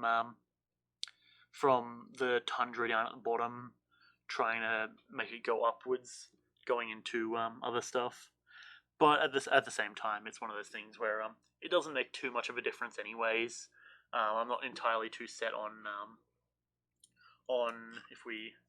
I'm not entirely too set on the biomes of these two. I mainly just have them set there as a placeholder. It's this one I want to keep as the grassland. Yeah, I feel like a lot of people like to mix up the world a bit and make it cold to the south, and I'm like... I mean, yeah, if you have it near Antarctica, which is kind of what I've been going for. And I often like the really sort of traditional sort of fantasy setting. Yeah. North cold, south hot. Yeah. Simple. That's fair, yeah. I like things being like fantasy simple. Yeah. Recently. Well, that's not quite true, but... I mean, yeah, simple in terms of, like, relativeness.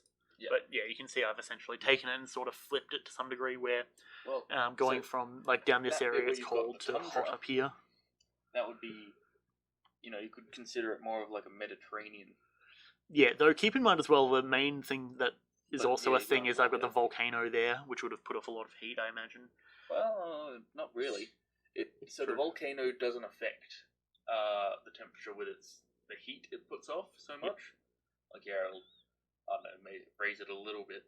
Yep. But it'll more change the weather based off it being just a big fucking mountain in the way. True, yeah. Which is also why I've tried to make sure there's a desert there behind it, in its shadow. That would be these fucking green bits here. True, yeah. Here, along the east coast. I just realised I should probably notate it. Hang on, here. That green bits would be along the... Okay, I just realised I can't actually scroll over it, because me doing that is on the actual OBS. Big brain streamer moves. Okay, yeah, the ones to the right, essentially, the green bits to the right. That little bit down to the left. Yep. I know you're going for like a very eastern setting, but it would be kind of like an almost Mediterranean style thing. Yeah, that's fair. Sort of grassland that you're looking for there would be like a temperate steppe. Yeah, that's fair. That makes sense.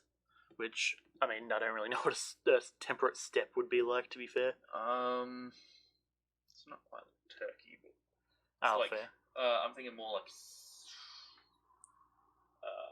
sort of like Mongolia. Oh, like that one Top Gear episode we watched.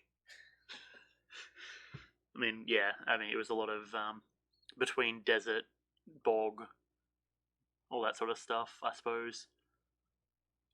Temperate steppe. I mean, either way, it's nothing worth stressing over too much. Oh yeah, so like stereotypical kind of grasslandy almost. Yeah, grasslandy. Yeah, okay. So in other words, that's kind of what I'm going for, anyways. Yeah. So that would be the temperate steppe. Yeah, that's fair. And then the desert would be down there. Yeah, that's fair. So yeah. miles from here. So wait, hang on. Careful on here because it's saying there's changes to save. Yeah, just cancel. Yep. So shit. How do I get to the? Yeah, I don't think we can. That only is showing it for us because that's on that window. All right. So the little desert bit over here on the chart. Yep. Can't get on it. Yep. Would be kind of around here. Yeah, fair. And this bit would be kind of more Mediterranean, or you could make that the desert. Fair. I'm guessing in terms of like having it like copy pasted over sort of thing. Yeah. So because it's close enough, that's kind of how it would work. Yep. Then you'd have your steppe over here. You'd have mountains, which would change to that far right chart. Yep. So like the dry steppe to some degree. Right. Changes to the rain. Yep. Is that rain or rain shadows? Dry. Yeah. So that would be the dry areas. Oh, yep. And then up here would be kind of your forests. Like here's your forests. Yeah. And then you'd have like your boreal forests and tundra.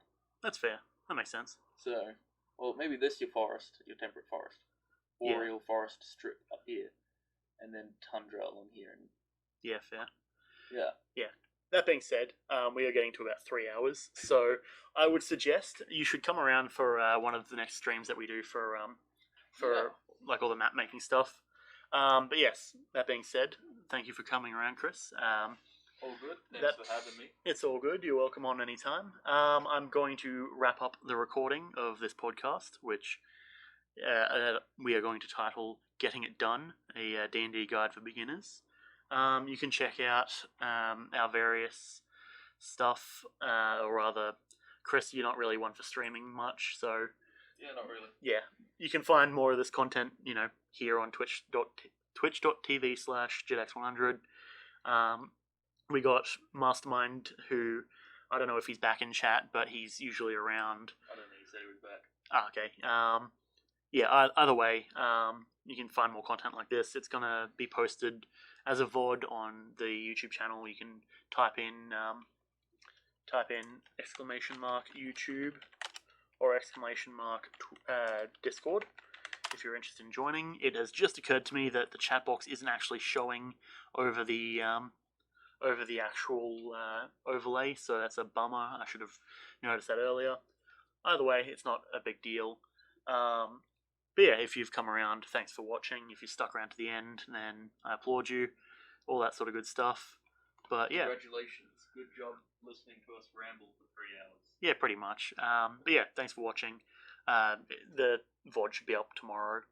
But yeah, thank you and goodbye.